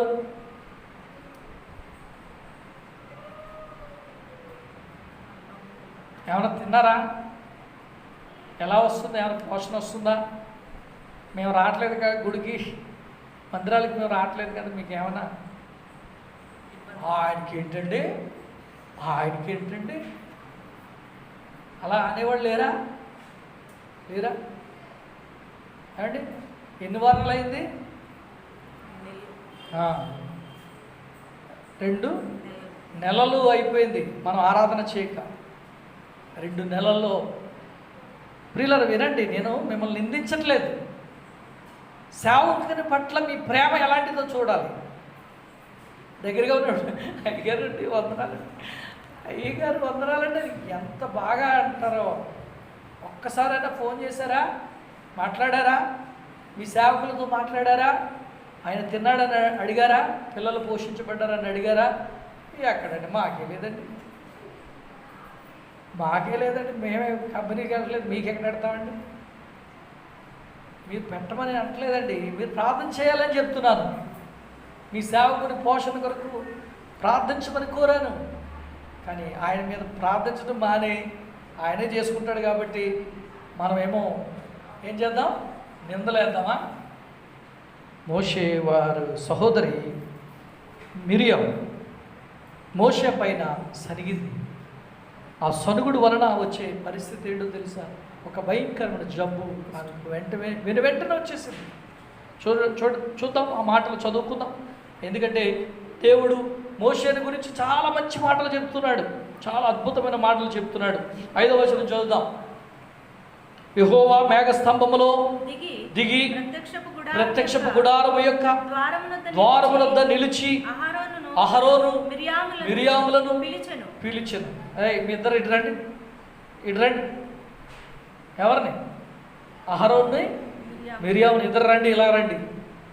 ఎవరు పిలుస్తున్నారో తెలుసా? పిలిచేది ఎవరో తెలుసా? ఒక వ్యక్తి కాదు, సర్వశక్తి గల దేవుడు పొరపాట్లు చేసిన వారిని పిలుస్తాడు. రండి, దగ్గరికి రండి, ఇలా రండి. ఏంటి? ఎవరి గురించి మాట్లాడుతున్నారు? ఎవరి గురించి సనుక్కుంటున్నారు? ఎవరి గురించి మీరు ఆలోచిస్తున్నారు? ఇటు రండి అని వారికి కౌరు పెట్టాడు. వచ్చారు, నిలబడ్డారు. ప్రత్యక్ష గుడారపు ద్వారము దగ్గర నిలిచి వారిద్దరూ రాగా ఆయన నా మాటలు వినండి, మీలో ప్రవక్తి ఉండిన ఎడల యెహోవానగు నేను దర్శనమిచ్చి అతడు నన్ను తెలుసుకున్నట్లు కలలో అతడితో నేను మాట్లాడుదును. నా సేవకుడైన మోషే అట్టివాడు కాడు, అతడు నా ఇల్లంతటిలో నమ్మకమైన వాడు. ఎవరండి? సేవకుడైన మోషే నమ్మకమైన వాడు. పిల్లరా, నమ్మకమైన సేవకుడు మోషే. నేను అతను దర్శనంలో మాట్లాడడానికి అవకాశం లేదు. ఆయన గురించి నాకు బాగా తెలుసు. నమ్మకమైన వాడు సేవకుడు.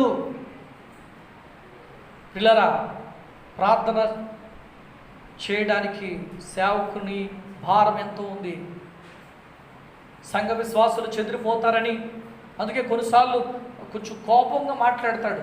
మీ పైన కోపంతో కాదు, పిల్లలు తప్పుపోతారేమో, పొరపాట్లు చేస్తారేమో, దేవునికి ఎడబాటు అవుతారేమో, వారు విశ్వాసములు పడిపోతారేమో, ప్రార్థన జీవితములు ఎదగకుండా ఉంటారేమోనని ప్రతి సేవకుని హృదయం అలాగే ఉంటుంది. ఎందుకంటే దేవుని చేత పిలువబడిన సేవకుడు బాధ్యతగా ఉంటాడు, నమ్మకంగా ఉంటాడు. మీరు చెప్తే చేసేదే కాదు సేవకుని పని. కొంతమంది అండి సేవకుడికి ఆర్డర్ వేస్తూ ఉంటారు. భాస్కర్ వెళ్ళరండి, మా ఇంటికి రండి, ఎలా రండి, అలా రండి, అలా చెప్పి కాదండి. మీరు అలా ఆర్డర్ చేయడానికి కుదరదు. ఇదేమన్నా హోటలా ఆర్డర్ చేయడానికి?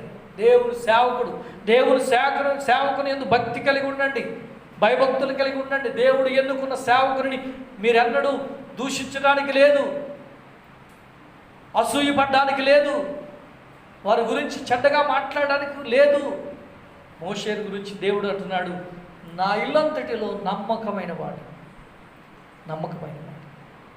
దేవుని ఇల్లంతటిలో నమ్మకమే. ఒకవేళ ఈ మాటను ఈ పాత నిబంధన గ్రంథంలో ఇక్కడే చూస్తున్నామా? కొత్త నిబంధనలో ఉందా? తప్పనిసరి కొత్త నిబంధనలో ఉంది.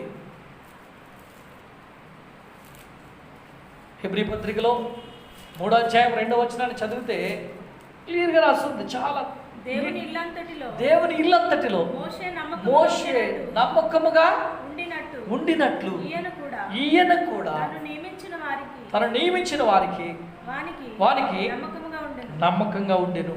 అవును, నమ్మకంగా ఉన్నాడు. మన ప్రభువైన యేసుక్రీస్తు కూడా నమ్మకంగా ఉన్నాడు. ఆయన కూడా సేవకునిగా, తండ్రి చేత పంపబడిన కుమారుడిగా మన కొరకు నమ్మకంగా ఉన్నాడు. అసలు నమ్మకం లేనిది ఎవరంటే మనమే. విశ్వాస జీవితంలో ఎదుగుతున్న వారే నమ్మకంగా ఉండరు. వాక్యాన్ని వింటారు, నమ్మరు. వాక్యమందు నమ్మిక ఉంచరు.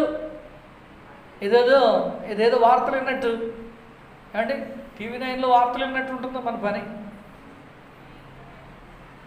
అందుకే చాలామంది అంటున్నారు, కరోనా ఎప్పుడైతే వచ్చిందో అప్పటి నుంచి కరోనా వార్తలే.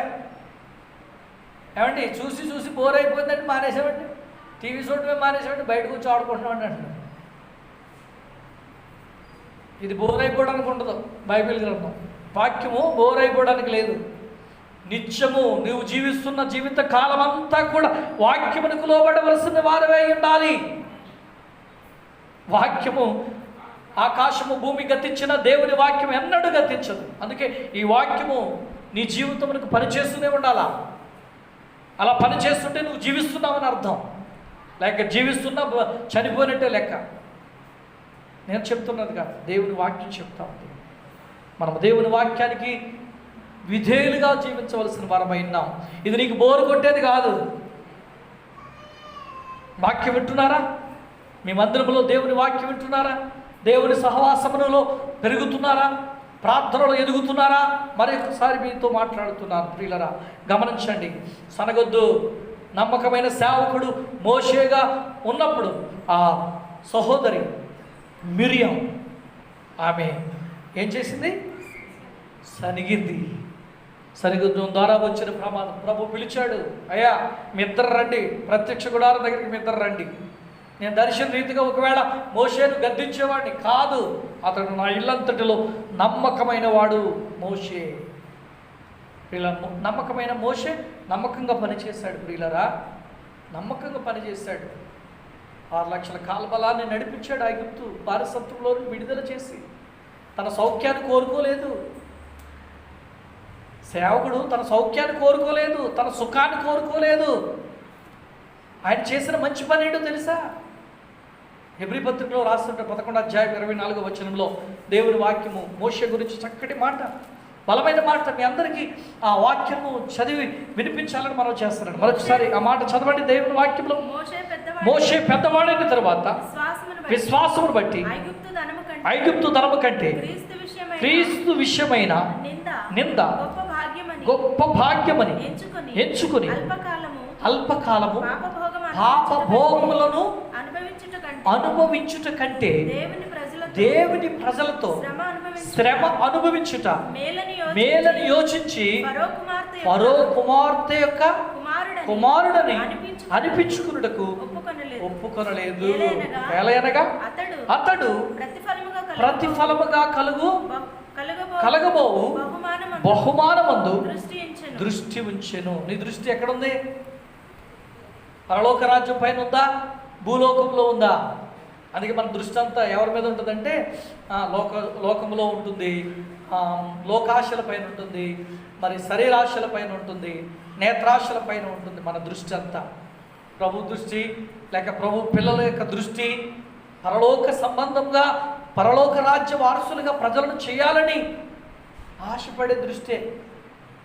మిమ్మల్ని గద్దించినా, సేవకుడు గద్దించినా, మిమ్మల్ని పరలోక రాజ్యానికి ప్రిపేర్ చేయడానికి తప్పిపోతున్నారు. ఏమయ్యా ప్రార్థన చేయట్లేదేంటి, దేవుని మందిరంలోకి రావట్లేదేంటి అని ప్రతి సేవకుడు ఎందుకు గద్దించి అడుగుతాడో తెలుసా? నీ పైన కోపముడు కాదు, దేవుని రాజ్యములకు దూరం అయిపోతావేమో, నీవు పరిశుద్ధతను పోగొట్టుకుంటావేమోనని ఆ భయముతో. అందుకే మోషే తన సౌఖ్యాలను కోరుకోలేదండి. ధనవంతుని యొక్క కుటుంబానికి అతను కుమారుడిగా ఉండవలసిన సమయం. ఒప్పుకోలేదు. అలాగా వద్దు, నా ప్రజలతో వెళ్ళి నేను నిందను శ్రమను అనుభవిస్తానని చెప్పి ఫరో కుమార్తె యొక్క కుమారుడని అనుకోకుండా దేవుని ప్రజలతో నిందను అనుభవించడం నాకు మేలని చెప్పి వచ్చాడు. మోషే ఎంత మంచివాడండి, ఎంత సాత్వికుడండి. ఇలాంటి సాత్వికుని మీద నింద వేస్తుందా? మిరియం గారు, మీలో చాలామంది మిరియాములు ఉన్నారేమో. చూడండి, బాగానే పాటలు పాడుతున్నారు, బాగానే ప్రార్థన చేస్తున్నారు, బాగానే వాక్యం చదువుతున్నారు, దేవుడంటే భక్తి, దేవుడంటే ఎంతో ప్రేమ అయి ఉండొచ్చు. కానీ మిరియంలా సనుక్కుంటున్నావేమో, మిరియాము వలె నువ్వు కొనుక్కుంటున్నావేమో. అది నీ జీవితమునకు బలహీనత తెచ్చిపెడుతుంది. మీలో బలహీనలు, మనలో బలహీనలు ఎందుకు అవుతున్నారో తెలుసా? సనుగుడే. ఈ సనుగుడే ఆపండి, ఆ సనుగుడు ఆపండి. సనగొద్దు, దేవుడు వాక్యం చెప్తుంది. అందుకనే జ్ఞాపకం చేసుకుంటున్నాం, మిరియామును జ్ఞాపకం చేసుకుంటున్నాం, లోతు భార్యను జ్ఞాపకం చేసుకుంటున్నాం. మిరియాము జీవితంలో సేవకుని పైన సరిగి వ్యాధిగ్రస్తురాలైందండి, వ్యాధిగ్రస్తురాలైంది.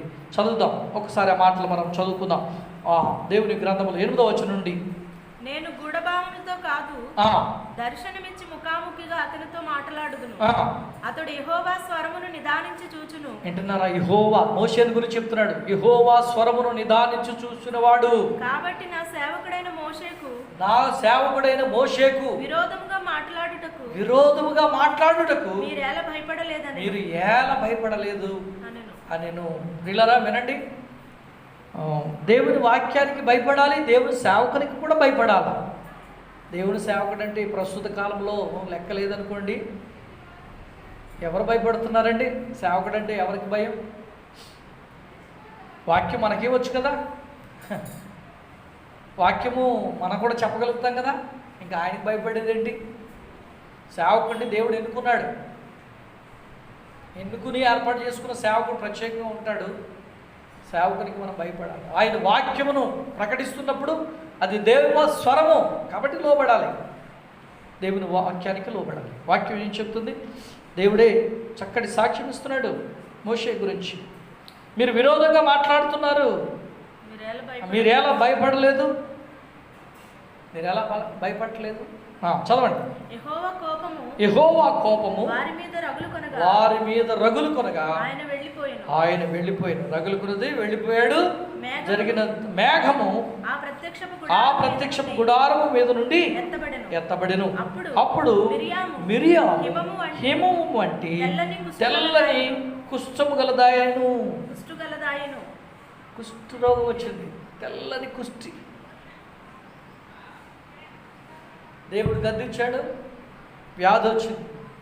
చెప్పండి, ఇప్పుడు సదుగుతున్నామా? వ్యాధిగ్రస్తులం అవుతాం. నేనేదో మిమ్మల్ని భయపెట్టడానికి చెప్పట్లే. దేవుని పిల్లలపైన సనగొద్దు, దేవుని పైన అంతకన్నా సనగొద్దు. నీకు ఏదైనా బాధ కలిగితే మాట్లాడు దేవునితో. ఇప్పుడు చాలా వేదన పడుతుంది, అయ్యో అయ్యో అని ఏడుస్తున్నారు. చూడండి అక్కడ ఏమవుతుంది, వెంటనే 11వ వచనాన్ని మనం చదివితే అంటాడు, అహరోను అయ్యో అయ్యో నా ప్రభువా మేము అవివేకులం పాపులమైన మేము చేసిన ఈ పాపమును మా మీద మోపొద్దు.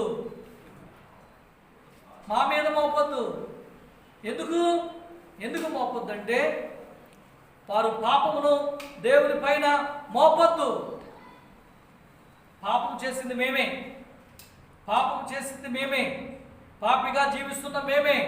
ప్రభువా, మేము మీ సన్నిధిలో పాపం చేసింది మేమని చెప్పి తమ పాపముల విషయంలో దేవుని ఎదుట ఒప్పుకున్నట్లుగా మనము సనగడానికి వీలు లేదు. దేవుని వాక్యం చెప్తా ఉంది, మనం ఆలోచన చేద్దాం.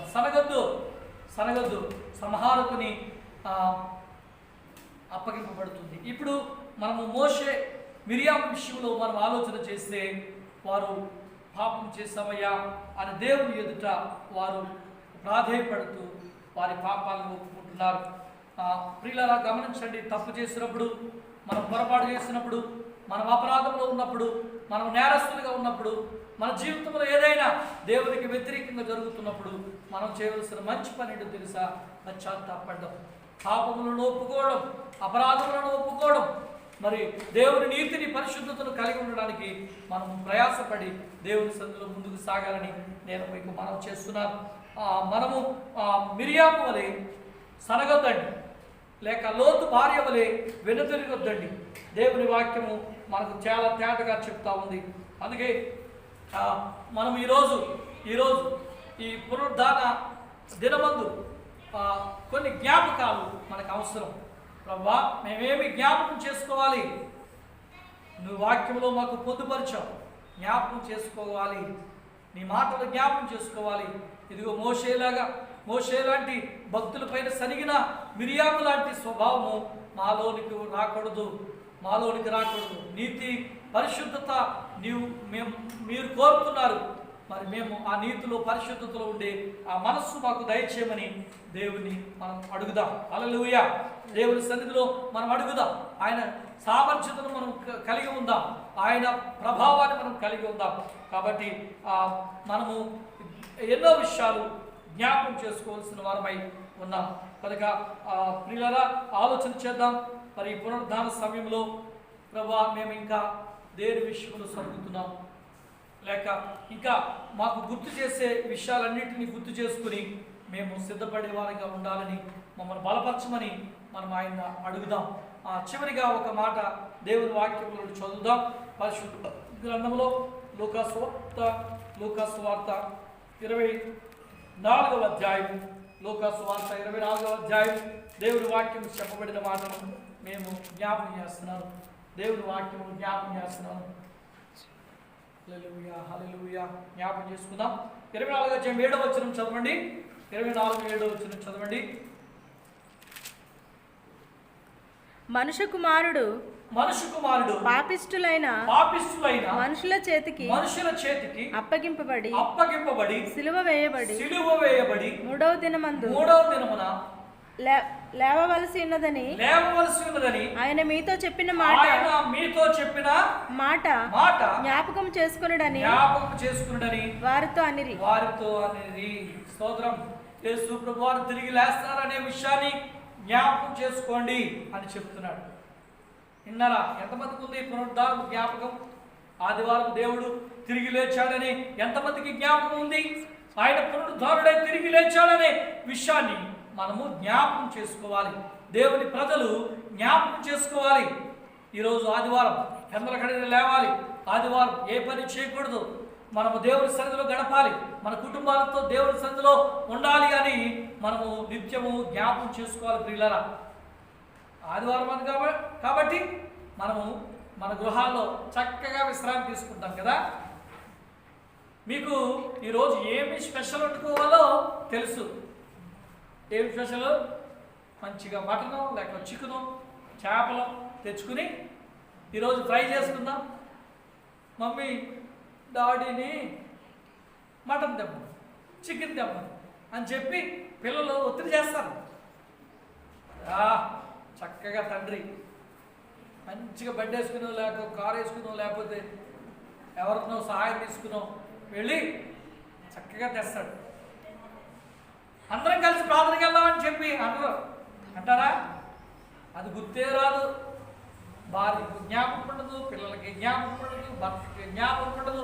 ఈరోజు ఆదివారం అని జ్ఞాపకం ఉండదు. మందిరానికి వెళ్దామనే జ్ఞాపకం ఉండదు. దేవుని సన్నిధికి వెళ్దామనే జ్ఞాపకం ఉండదు. ఏం జ్ఞాపకం ఉంటుందంటే ఇవాళ సెలవుని జ్ఞాపకం ఉంటుంది. అందుకనే శనివారం రోజునే పిల్లలు ఆఫీసులకు వెళ్ళి పిల్లలు అందరూ అంటారు, మమ్మీ నన్ను రేపు ఆదివారం కదా నన్ను లేపద్దు, నేను పడుకుంటాను, నన్ను అసలు లేపద్దు. ఆదివారం లేపొద్దా? మందిరానికి రావద్దా? దేవుడి సన్నిధిని ఆరాధించొద్దా? నీకు జీవాన్నిచ్చి, చక్కటి ఉద్యోగాన్ని ఇచ్చి, ఆరోగ్యం ఇచ్చి, నీ కుటుంబాన్ని పోషించి క్షేమంగా ఉంచితే నువ్వు దేవుడి మందిరానికి రాకుండా ఆఫీసు ఈవేళ సెలవు కాబట్టి నిద్రపోదాలని అనుకుంటున్నావా? ఆ తలపే చెడ్డది. పునరుద్ధానము అందుకంటాడు నిర్గమాకాండం 20వ అధ్యాయంలో దేవుని వాక్యం చెప్తుంది 8వ వచనం. ఒకసారి విశ్రాంతి దినాన్ని పరిశుద్ధముగా ఆచరించుటకు జ్ఞాపకం ఉంచుకో. విశ్రాంతి జ్ఞాపకం ఉంచుకో. ఆదివారం జ్ఞాపకం ఉంచుకో. యేసు ప్రభువారు తిరిగి లేచాడని జ్ఞాపకం ఉంచుకో. లేక నీవు చేస్తున్న పనులను బట్టి శిక్ష వస్తుందని జ్ఞాపకం ఉంచుకో. దేవుని పిల్లలపై సరిగితే శ్రమ వస్తుందని జ్ఞాపకం ఉంచుకో. జ్ఞాపకాలు ఇవి ఉండవు. భక్తి కలిగిన భావాన్ని, పరిశుద్ధతలో జీవించే భావాన్ని జ్ఞాపకం చేసుకో. చెడ్డవాటిని గుర్తు చేసుకుంటాం. ప్రభా, మేము చెడ్డవాటిని జ్ఞాపకం చేసుకున్నామా? దయతో మమ్మల్ని క్షమించండి. మంచి వాటిని జ్ఞాపకం చేసుకునే మనసు మాకు దయచేయండి. నీ వాక్యము శక్తి గలది, నీ వాక్యము ప్రభావం గలది. ప్రభా, మేము ఏది జ్ఞాపకం చేసుకున్నాం? నువ్వు లోతు భార్యని జ్ఞాపకం చేసుకోమన్నావు, మిరియముని జ్ఞాపకం చేసుకోమన్నావు, నీ పునరుద్ధానాన్ని కూడా జ్ఞాపకం చేసుకోమన్నావు, పరిశుద్ధ ఆరాధనను దేవుని మందిరంలో జీవించుట గురించి జ్ఞాపకం చేసుకోమన్నావు. ఈ జ్ఞాపకాలు మాకు ఎంతో అవసరం. ఇవి మాకు మేలే, మాకు జీవప్రదాత అయిన దేవునికి పిల్లలుగా జీవించే అవకాశాన్ని ఇచ్చే మంచి మార్గం. ప్రభా, ఆ మార్గంలో మేము ప్రయాణం చేసే మనసు మాకు దయచేయండి. దేవుడు నీ ప్రతి అవసరతను తీరుస్తాడండి, నీ ప్రార్థనలన్నింటినీ తీరుస్తాడండి, నీ కుటుంబంలో ఉన్న ప్రతి పరిస్థితిని మారుస్తాడండి. ఆయన సమస్తమును చేయగలే సమర్థుడు. అయితే ఆయన వాక్యాన్ని మీరు జ్ఞాపకం చేసుకోండి, దేవుని వాక్యాన్ని జ్ఞాపకం చేసుకోండి. వీళ్ళరా ప్రతిరోజు ప్రార్థన చేయాలని జ్ఞాపకం ఉంచుకోండి. మీ కుటుంబాలతో కలిసి కుటుంబారాధన చేయడానికి జ్ఞాపకం ఉంచుకోండి. మీరు జ్ఞాపకం లేని వారిగా ఉండొద్దు. దేవుని వాక్యాన్ని జ్ఞాపకం చేసుకోండి. చూడండి, ఒకసారి మనకు అవసరాలు ఉంటాయి కదా, కొన్ని కొదువులు ఉంటాయి, కొన్ని కొరతలు ఉంటాయి. ఆ కొరతల కొరకు మనం దేవుడిని ప్రార్థించి మర్చిపోవచ్చు, కానీ దేవుడు మర్చిపోడు. ఎందుకో తెలుసా? ఆయన జ్ఞాపకం చేసుకుంటాడు. నీవు దీన దశలో ఉన్నప్పుడు నిన్ను జ్ఞాపకం చేసుకుంటాడు. నీవు మొరపెట్టినప్పుడు నీ మొరను జ్ఞాపకం చేసుకుంటాడు. నీ ప్రార్థన విజ్ఞాపనలను ఆయన జ్ఞాపకం చేసుకుంటాడు. నీ మనవని ఆయన జ్ఞాపకం చేసుకుంటాడు. మరి నువ్వు జ్ఞాపకం చేసుకుంటావా? ఒకసారి పరిశుద్ధ గ్రంథంలో ఓ మాట చదవండి. ఆదికాండము దేవుని వాక్యంలో పాత నిబంధన భక్తుల్లో వాళ్ళ దేవుని సన్నిధిని జ్ఞాపకం చేసుకుని ఆశ్రయించబడ్డారు. చూడు, ఆదికాండము 30వ అధ్యాయం 15వ వచనం ఒకసారి చదవండి. 30:15 వచనం, క్షమించండి, 22వ వచనం చదవండి. 22వ వచనం, దేవుడు రాహేలును జ్ఞాపకం చేసుకుని ఆమె మనవి విని ఆమె గర్భమును తెరిచెను. గుడ్రాలుగా ఉన్న రాహేలు దేవుని సన్నిధిలో మొరపెట్టినప్పుడు ఆమెను జ్ఞాపకం చేసుకున్నాడు, ఫలమిచ్చాడు. పిల్లరా, నేను చాలా సంతోషిస్తాను. మా సంఘంలో చాలామంది గర్భఫలం లేనప్పుడు చాలా ప్రాధేయపడి ప్రభు సన్నిధిలో ప్రార్థించమని కోరారు. వారి కొరకు నేను ప్రార్థించినప్పుడు, సంఘము ప్రార్థించినప్పుడు వారి కొన్న గొడ్డితనాన్ని తొలగించి బిడ్డలతో ఆనందిస్తూ మందిరానికి వస్తున్నారు. మీ అందరికీ తెలుసు, చాలా సాక్ష్యాలు విన్నారు. 14 సంవత్సరాలు వివాహమై 14 సంవత్సరాలు అయినప్పటికీ పిల్లలు లేనప్పుడు వేదన పడి వివాహం ఎందుకు చేసుకున్నాను, పిల్లలు లేరు అని వేదనతో సాధారణంగా వివాహం చేసుకున్న 2వ సంవత్సరానికే పిల్లలు లేకపోతే కొన్ని ప్రాంతాల్లో ఏమంటారంటే, అమ్మ నీకు పిల్లలు లేరు, మా వాడికి ఇంకో పెళ్లి చేస్తామంటే. ఆడికి పిల్లలు లేకపోతే అది కాదు పరిష్కారం. పిల్లలు లేకపోతే దేవునికి మొరపెట్టాలి, దేవునికి విజ్ఞాపన చేయాలి. ఎందుకంటే గర్భఫలం యెహోవా ఇచ్చు బహుమానం. ఇది కూడా గుర్తు చేసుకోండి, జ్ఞాపకం చేసుకోండి. ఎంతమంది ఈ లైవ్లో చూస్తున్న ప్రజలారా, మీ కుటుంబాలలో ఎంతమంది గర్భఫలం లేకుండా స్త్రీలు వేదన పడుతున్నారు, సంతానం లేక బాధపడుతున్నారు? ఇప్పుడు ప్రార్థన చేయండి. రాహేలు ప్రార్థించింది, గర్భాన్ని తెరిచాడు దేవుడు, ఫలం ఇచ్చాడు. విన్నారా? ఇవన్నీ గుర్తు చేసుకోవాలి, వాక్యమును జ్ఞాపకం చేసుకోవాలి, దేవుని వాక్యాన్ని జ్ఞాపకం చేసుకోవాలి. ఆదికాండములో మరి ఒక మాట చదవండి. 8వ అధ్యాయం 1వ వచనం చదవండి. 8వ అధ్యాయం 1వ వచనం. దేవుడు నోవాహును అతనితో కూడా ఓడలోనున్న సమస్త జంతువులను సమస్త పశువులను జ్ఞాపకం చేసుకునిను. నోవాహును తన కుటుంబాన్ని, తన పనివారిని, తన జనులను, జంతువులను, పశువులను జ్ఞాపకం చేసుకున్నాడంట. ఇంతకీ నోవాహు ఎక్కడున్నాడు? వాడలో ఉన్నాడు. వాడ నీటిలో ఉంది. నువ్వు వాడ తయారు చేసుకుని నీ ఎనబండగరు వాడలో ప్రవేశించి జంతువులన్నిటినీ ప్రవేశపెట్టి మీరందరూ సురక్షితంగా ఉండండి అని దేవుడు చెప్పాడు. వారు సురక్షితంగా ఉన్నారు. వినని వారు ఆ వర్షాల్లో మరియు జలప్రళయంలో కొట్టుకుని వెళ్ళారు. మనకు తెలిసిన విషయమే బైబిల్లో. ఆ వాడ అరారతు కొండపైన ఆగింది. ఇక నా పని అయిపోయిందని దేవుడు వదిలిపెట్టలే. ఆ వాడలో ఉన్న వారిని, జంతువులను జ్ఞాపకం చేసుకుంటాడు. ఆయన తలపెట్టిన ప్రతి తలంపును జ్ఞాపకం చేస్తాడు. నీవు నేనే మర్చిపోతాం. అందుకే ప్రియులరా, ఈ పునరుద్ధాన సమయంలో మరి కొంత అంతరాయం కలిగింది కరెంటు వల్ల. అయినప్పటికీ దేవుని వాక్యము ప్రబలుతున్న ఈ సమయంలో, దేవుని వాక్యం వెల్లడవుతున్న ఈ తరుణంలో మీరు గుర్తు చేసుకోండి. నేను మొదట జ్ఞాపకం చేశాను, ఒక స్త్రీ, ఆమె పేరు రాయబడలేదు గ్రంథంలో, ఆమె లోతు భార్య. రెండవ స్త్రీ ఆమె మిరియం, మోషే గారి అక్క, అహరోను సహోదరి, జ్ఞాపకం చేసుకోమని చెప్పారు. మరి ఫలము లేక బాధపడుతున్న సహోదరి రాహేలు, గర్భఫలం కొరకు దేవుని అడిగింది, విజ్ఞాపన చేసింది. దేవుడు ఆమె మొర విని సమాధానం ఇచ్చాడు. ఒకవేళ మీలో అవసరం ఉంటే ప్రార్థన చేయండి, ఆయనకు మొరపెట్టండి. ఎందుకంటే ఆయన దృష్టి అందరిపైన ఉంది. కీర్తన గ్రంథం ఒకసారి ఆ వాక్యం చదవండి. పరిశుద్ధ గ్రంథములో కీర్తన భాగము 34వ కీర్తన 15వ వచనం. 34వ కీర్తన 15వ వచనం. యెహోవా దృష్టి నీతిమంతుల మీద ఉన్నది, ఆయన చెవులు వారి మొరల కొక్కిను. చూడండి, యెహోవా దృష్టి నీపైన ఉంటుంది. నీ మనవి, నీవేమి విజ్ఞాపన చేస్తావో, ఏమి ప్రార్థన చేస్తావో ఎదురు చూస్తాడు ఆయన. ఆయన కొరకు మొరపెట్టి ప్రార్థన చేయి, విజ్ఞాపన చేయి. నీ మనవి వెనక మానడు, తప్పక జవాబు దయచేస్తాడు. కాబట్టి ప్రియులరా, వినండి. ఈ పునరుద్ధాన ఆరాధనలో ఈ లైవ్లో మీరు పాల్గొంటున్న మీ అందరికీ మరి ఒకసారి మనం చేస్తున్నాను, దైవ గ్రంథం చదువుతూ ఉండండి, వాక్యాన్ని ధ్యానిస్తూ ఉండండి. మన పితరుల జీవితంలో జరిగిన కార్యాలన్నింటినీ జ్ఞాపకం చేసుకోండి. మరి ప్రస్తుత కాలంలో క్రీస్తు వచ్చి మనకు బోధించి తిరిగి వెళ్ళాడు. ఆయన రాకడ కొరకు ఎదురు చూడండి, మర్చిపోవద్దు. గుర్తు చేసుకుంటూ జీవించాలి, వాక్యాన్ని చదవాలి. మన పనులు ఇవన్నీ ఒకరోజు ముగిసిపోతాయి, మన జీవితం ఒకరోజు ముగిసిపోతుంది.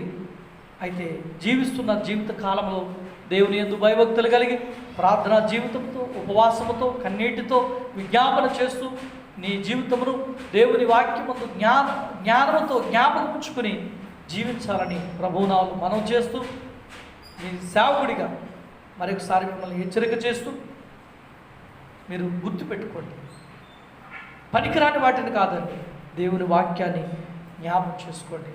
మీరు అసూయపడద్దు. మీరు దేవుని పిల్లలపైన అసూయపడడం మానేయండి. దేవుని సన్నిధిలో మిమ్మల్ని మీరు తగ్గించుకోండి. మీ జీవితాన్ని ప్రభు హెచ్చిస్తాడు. మీరు అడగండి, ప్రార్థనలు అడగండి, పోరాడండి, విజ్ఞాపన చేయండి, బ్రతిమాలుకోండి. తప్పక దేవుడు సహాయం చేస్తాడు. ఈ సమయమందు మిమ్మల్ని జ్ఞాపం చేస్తాడు. ప్రభువా, నాలో ఈరోజు నీ వాక్యము జ్ఞాపం చేస్తావు, వ్యక్తులను గుర్తు చేస్తావు, వాళ్ళకు జరిగిన పరిస్థితులను గుర్తు చేస్తావు. నా బ్రతుకులో ఈ వయసులో నా జీవితం పెరుగుతుంది, నా ఆయుష్ పెరుగుతుంది, ఆయుష్ తరుగుతుంది, వయసు పెరుగుతుంది, నేను వృద్ధాప్యంలోకి వెళ్తున్నాను. అయితే ఆ చావు గోతికి వెళ్ళక మునుపు నీ వాక్యాన్ని గుర్తు చేసుకుని నా బ్రతుకు మార్చుకుని ఎలాంటి అసూయపరుడుగా కాకుండా, ఒక చిన్న స్టోరీ చెప్పి నేను ముగించేస్తానండి. ఒక మాట మీరు జ్ఞాపకం చేసుకోండి. దేవుని వాక్యంలో ఒక రాజుగారి దగ్గరికి ఇద్దరు వ్యక్తులు వచ్చారట. ఇద్దరు వ్యక్తులు వచ్చి వారికి ఉన్న తగాదను, అంటే ఒకరిపైన ఒకరు అసూయ, వాళ్ళిద్దరికి. అందులో ఒకరికి బాగా అసూయ ఎక్కువ. వాడు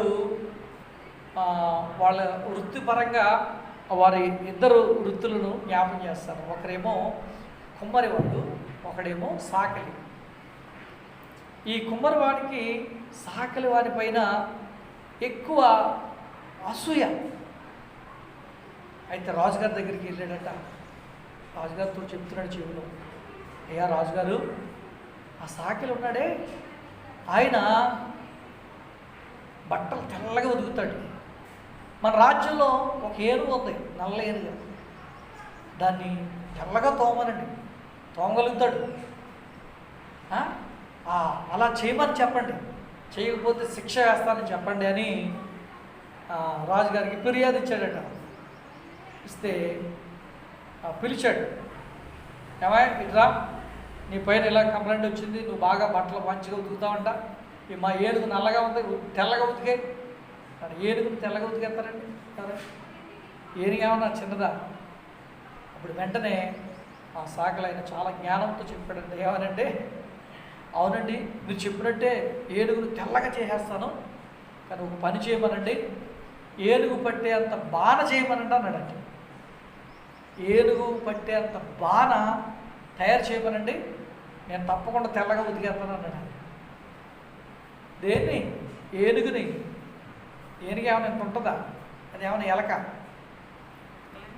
చాలా పెద్దది కదా, దాని శరీరం భారీ ఖాయం. అప్పుడు ఈ ప్రయాసపడి కుమ్మరివాడు చాలా పెద్ద కొండ తయారు చేశాడు. మరి ఏనుగు అందులోకి ఎక్కాలిగా, ఎక్కినంటే పగిలిపోయింది. అసూయ పరులు ఎలా ఉంటారో తెలుసా? మన పైన చాలా అసూయ పడతారు. అసలు మీరు ఎలా ఉన్నారు? ఎలా ఉంటున్నారు? అసూయ ఏ విధంగా, ఏ రేంజ్లో ఉంది మీకు? దయచేసి గమనించండి. మనం అసూయపడొద్దండి. బ్రతికిన కొద్ది కాలమే, 60, 70, 80 సంవత్సరాలు బ్రతుకుతామేమో. ఇప్పటికీ ఆయాసం, దుఃఖమే మన పని.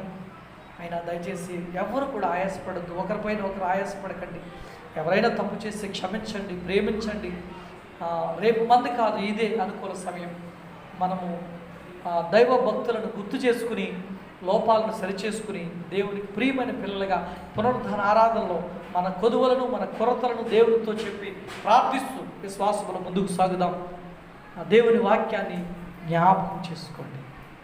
పనికిరాని వాటిని కాదు, దేవుని వాక్యాన్ని జ్ఞాపకం చేసుకుని వాక్యమందు స్థిరపరచబడాలని మనం చేస్తూ ఈ నా మాటలు ముగిస్తున్నాను. ప్రార్థన చేసుకుందాం. అందరూ తలలు వచ్చి కళ్ళు మూసుకునండి. ఒక్కసారి మిమ్మల్ని మీరు జ్ఞాపకం చేసుకోండి. దైవ గ్రంథములో ఈరోజు ప్రభువా, ఈ పునరుద్ధాన ఆరాధనందు నీ వాక్య సందేశం ద్వారా నాతో ఏం మాట్లాడావు? ఇదిగో లోతు భార్యను జ్ఞాపకం చేసుకోమని చెప్పావు. లోతు భార్యలో ఉన్న ప్రత్యేకతలు ఏమిటంటే, ఆమె లోకాశలతో పడిపోయి భర్త అడుగుజాడలు యందు నడవక, పిల్లలు తను ఆ లోకములో అనగా సొదొమ గొమొరాలో ఉన్న పరిస్థితులన్నిటికీ ఆమె దగ్గర అయిపోయింది. దేవుని భయం కొంచెం కూడా లేదు. ఎలా దీవించబడ్డామనే జ్ఞాపకం కూడా లేదు. విలాసవంతంగా జీవిస్తూ దైవ భీతిని మాని, దేవుని వాక్కును మరచి లోకములో పడిపోయింది. నువ్వు ప్రేమించి ఆ లోతు కుటుంబాన్ని బయటకు తీసుకురావాలని ఆశించావు, కానీ రాక, వెనుచూడక వెళ్ళిపో అని చెప్పిన మాట కూడా వినక వెనుదిరిగి ఉప్పు స్తంభంగా మారిపోయింది నాయనా, శిలగా మారిపోయింది ప్రభువా. అయ్యో, ఆ యొక్క ఘోర స్థితి మా జీవితానికి రాకూడదు. నువ్వు మమ్మల్ని ఎన్నోసార్లు ఈ పరిశుద్ధ గ్రంథంలో ఉన్న సత్యాలు మాకు నేర్పిస్తూ, మీరు అలా ఉండొద్దు, వెనుదిరగొద్దు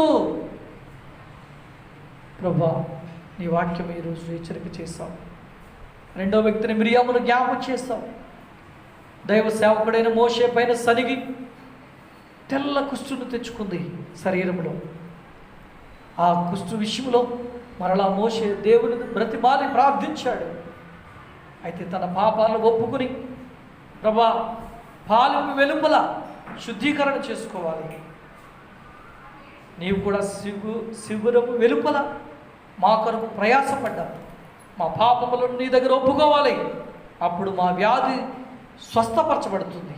అలాగే మా దేశ ప్రజలు, మా దేశంలో ఉన్న నాయకులు, అధికారులు ఈ రోగాలను బట్టి, ఈ వ్యాధులను బట్టి మేము పశ్చాత్తాపడాలి. ఎందు నిమిత్తము ఈ వ్యాధులు కలుగుతున్నాయో దీనిని మేము అరికట్టలేకపోతున్నాం. దేవుని ఎదుట పశ్చాత్తాపడి ప్రార్థించే మనస్సు మాకు ఇవ్వండి. మిరియాము అలా పశ్చాత్తాపడి ప్రార్థించి, మిరియాము పక్షమున మోషే మరలా ప్రార్థించి విజ్ఞాపన చేస్తున్నందున ప్రభా మరలా బాగు చేస్తాం. అలాగే మా దేశాన్ని కూడా మీరు బాగు చేయండి. మా పాపాలను క్షమించండి, మా అపరాధాలను మన్నించండి.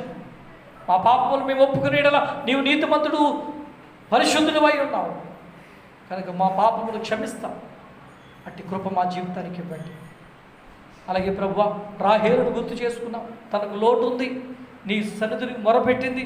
విజ్ఞాపన చేస్తున్నప్పుడు తన గర్భాన్ని తెరిచావు, మరి గర్భఫలం ఇచ్చావు. ప్రార్థన ఆలకించేవాడవని మాకు రుజువు చేశావు. నేడు దినాన్ని నీ వాక్యం వింటున్న నీ బిడ్డలు వారు ఏ అవస్థలో ఉన్నారో, ఏ మనవులు నీ సన్నిధిలో మొరపెడుతున్నారో వారి మనవులను ఆలకించండి. వారి కుటుంబంలో ఉన్న గొడ్డుతనం నుండి విడిపించండి. గర్భఫలము దయచేయండి. గర్భఫలం యెహోవా ఇచ్చు బహుమానమని వారు గుర్తు చేసుకోవడానికి సహాయం చేయండి. రోగాల బారి నుండి మా ప్రియబిడ్డలను విడుదల చేయండి, స్వస్థపరచండి. సమస్యల్లోనూ, దుఃఖంలోనూ, వ్యాధుల్లోనూ మరి ప్రభా అనేకమైన సమస్యలతో బాధపడుతున్న మా దేశ ప్రజలందరినీ కూడా నీ చేతులకు అప్పగించుకుంటూ మా ప్రియ సంఘమును బలపరచమని వాక్యము చేత ఆదరించినందుకు స్తోత్రాలు చెల్లిస్తూ, ఎన్నో జ్ఞాపకాలు మా ముందుంచినందుకు వందనాలు చెల్లిస్తూ, మేము నీ వాక్యమందు నిలిచి ఉండేవారుగా మమ్మల్ని స్థిరపరచమని, మహిమ ఘనత ప్రభావాలు మీరు పొందమని యేసు పరిశుద్ధ అడుగుతున్నాం మా పరమ తండ్రి. ఆమేన్. తండ్రి యొక్క ప్రేమయు, కుమారుని కృపయు, పరిశుద్ధాత్మ కన్యును సహవాసం ఇప్పుడు నువ్వు మా ప్రియ సంఘమునకు ఈ లైవ్ టెలికాస్ట్లో వీక్షిస్తున్న ప్రజలందరికీ నీ సన్నిధి దీవెన సదాకాలము తోడైండునుగాక. ఆమేన్. ఆశీర్వాదంబుల్ మా మీద వర్షింపచేయుమీసా, ఆశతో నమ్మియున్నాము నీ సత్య వాగ్దాతము. ఈ మాహి మీద కృమ్మారించుము దేవా, గ్రమ్మార ప్రేమ వర్షంబు కృమ్మారించుము దేవా. ఆమేన్. అందరికీ వందనాలు. మరి దేవుడు మిమ్మల్ని మీ కుటుంబాలని దీవించి ఆశీర్వించునుగాక. ఆమేన్. అందరికీ వందనాలు. ఇంతవరకు మీరు విన్న సందేశం మీకు ఆశీర్వాదకరంగా ఉందని ఆశిస్తున్నాం. మీ ప్రార్థన అవసరతలు మాకు తెలియజేయవలసిన మా ఫోన్ నంబర్ 9347581747 9347581747. వాట్సాప్ ద్వారా కానీ, SMS ద్వారా కానీ, ఫోన్ ద్వారా కానీ మీ అవసరతలు మాకు తెలియజేయండి. మేము మీ కొరకు ప్రార్థిస్తాం. మరియు ప్రతి ఆదివారం ఉదయం 10:30 గంటలకు ఫేస్బుక్ లైవ్ ద్వారా ఆరాధనను వీక్షించండి. మా ఫేస్బుక్ పేజ్ www.facebook.com/shilohu-gospel-church. మరిన్ని వాక్య సందేశాల కొరకు మా యూట్యూబ్ ఛానల్ www.youtube.com/shilohu-gospel-churchని సబ్స్క్రైబ్ చేసుకొని బెల్ ఐకాన్ని క్లిక్ చేయండి. వాక్య సందేశాన్ని గూర్చిన సమాచారాన్ని పొందుకోండి. దేవుడు మిమ్మల్ని ఆశీర్వదించునుగాక. ఆమెన్.